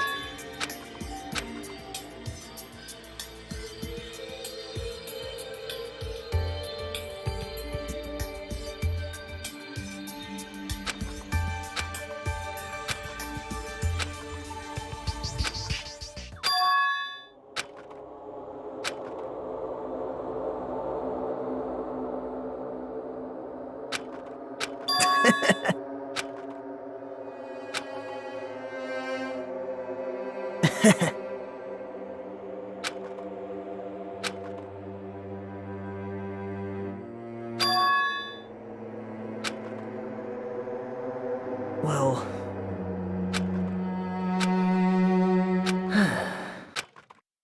Damn it. It's obvious. Monokuma appears! Now then. What's this? What's the matter?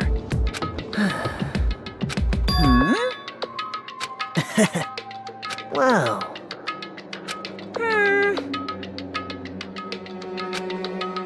Hello. Hey.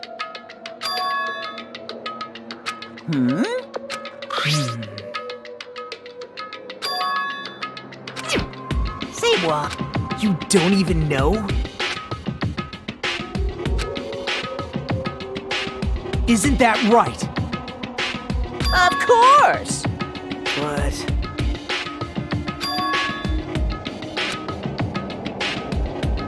Who knows? Hey.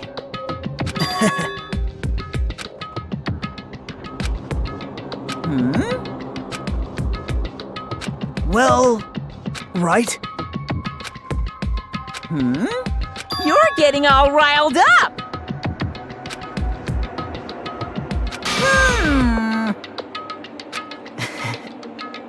No!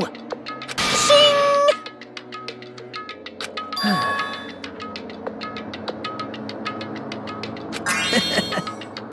Huh? Hey.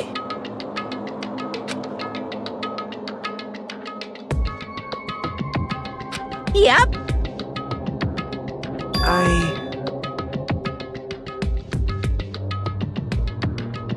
Right?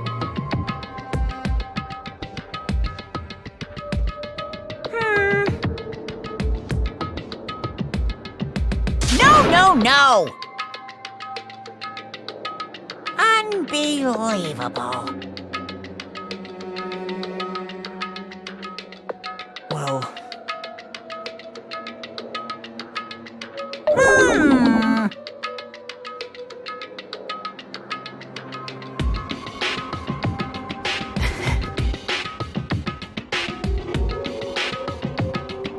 you're right.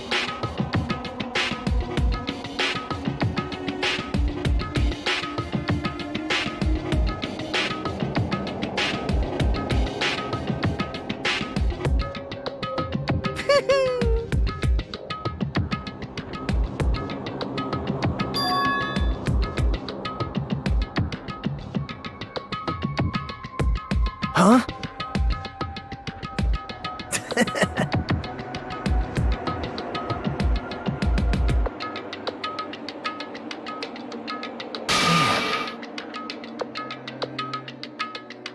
Like...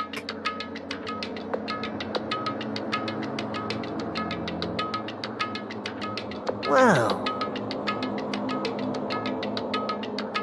Say what? you don't know?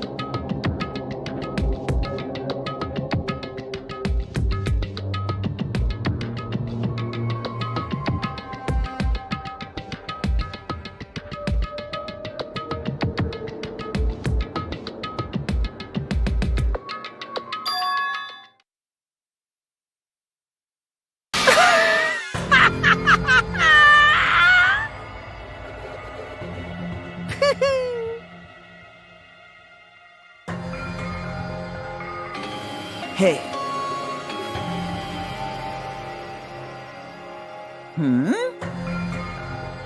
see?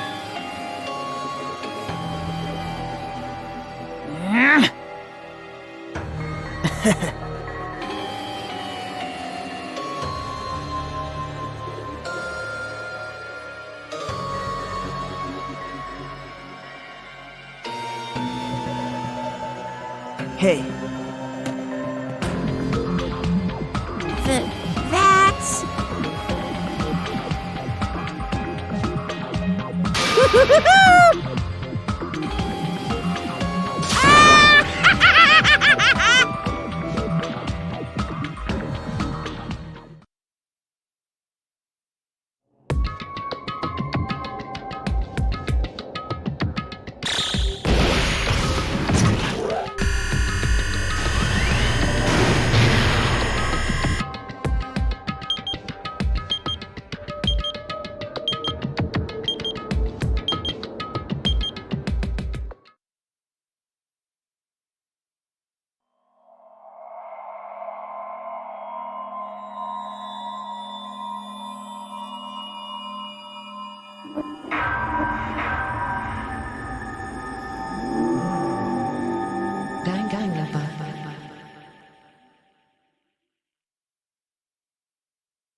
Danganronpa. Danganronpa.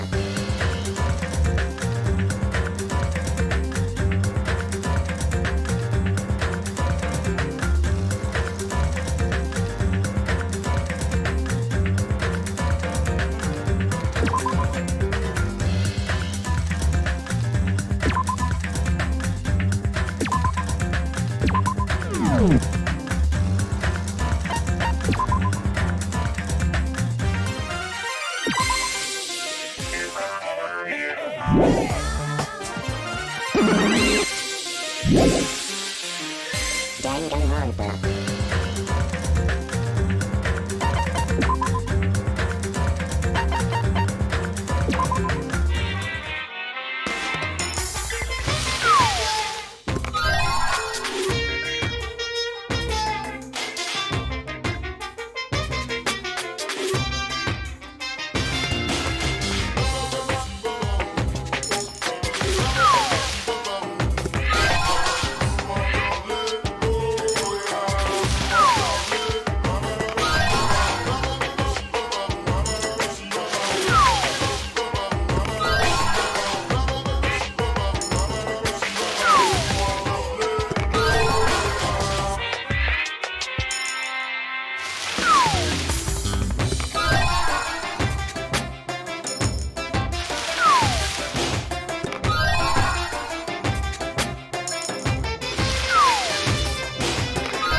Danganronpa.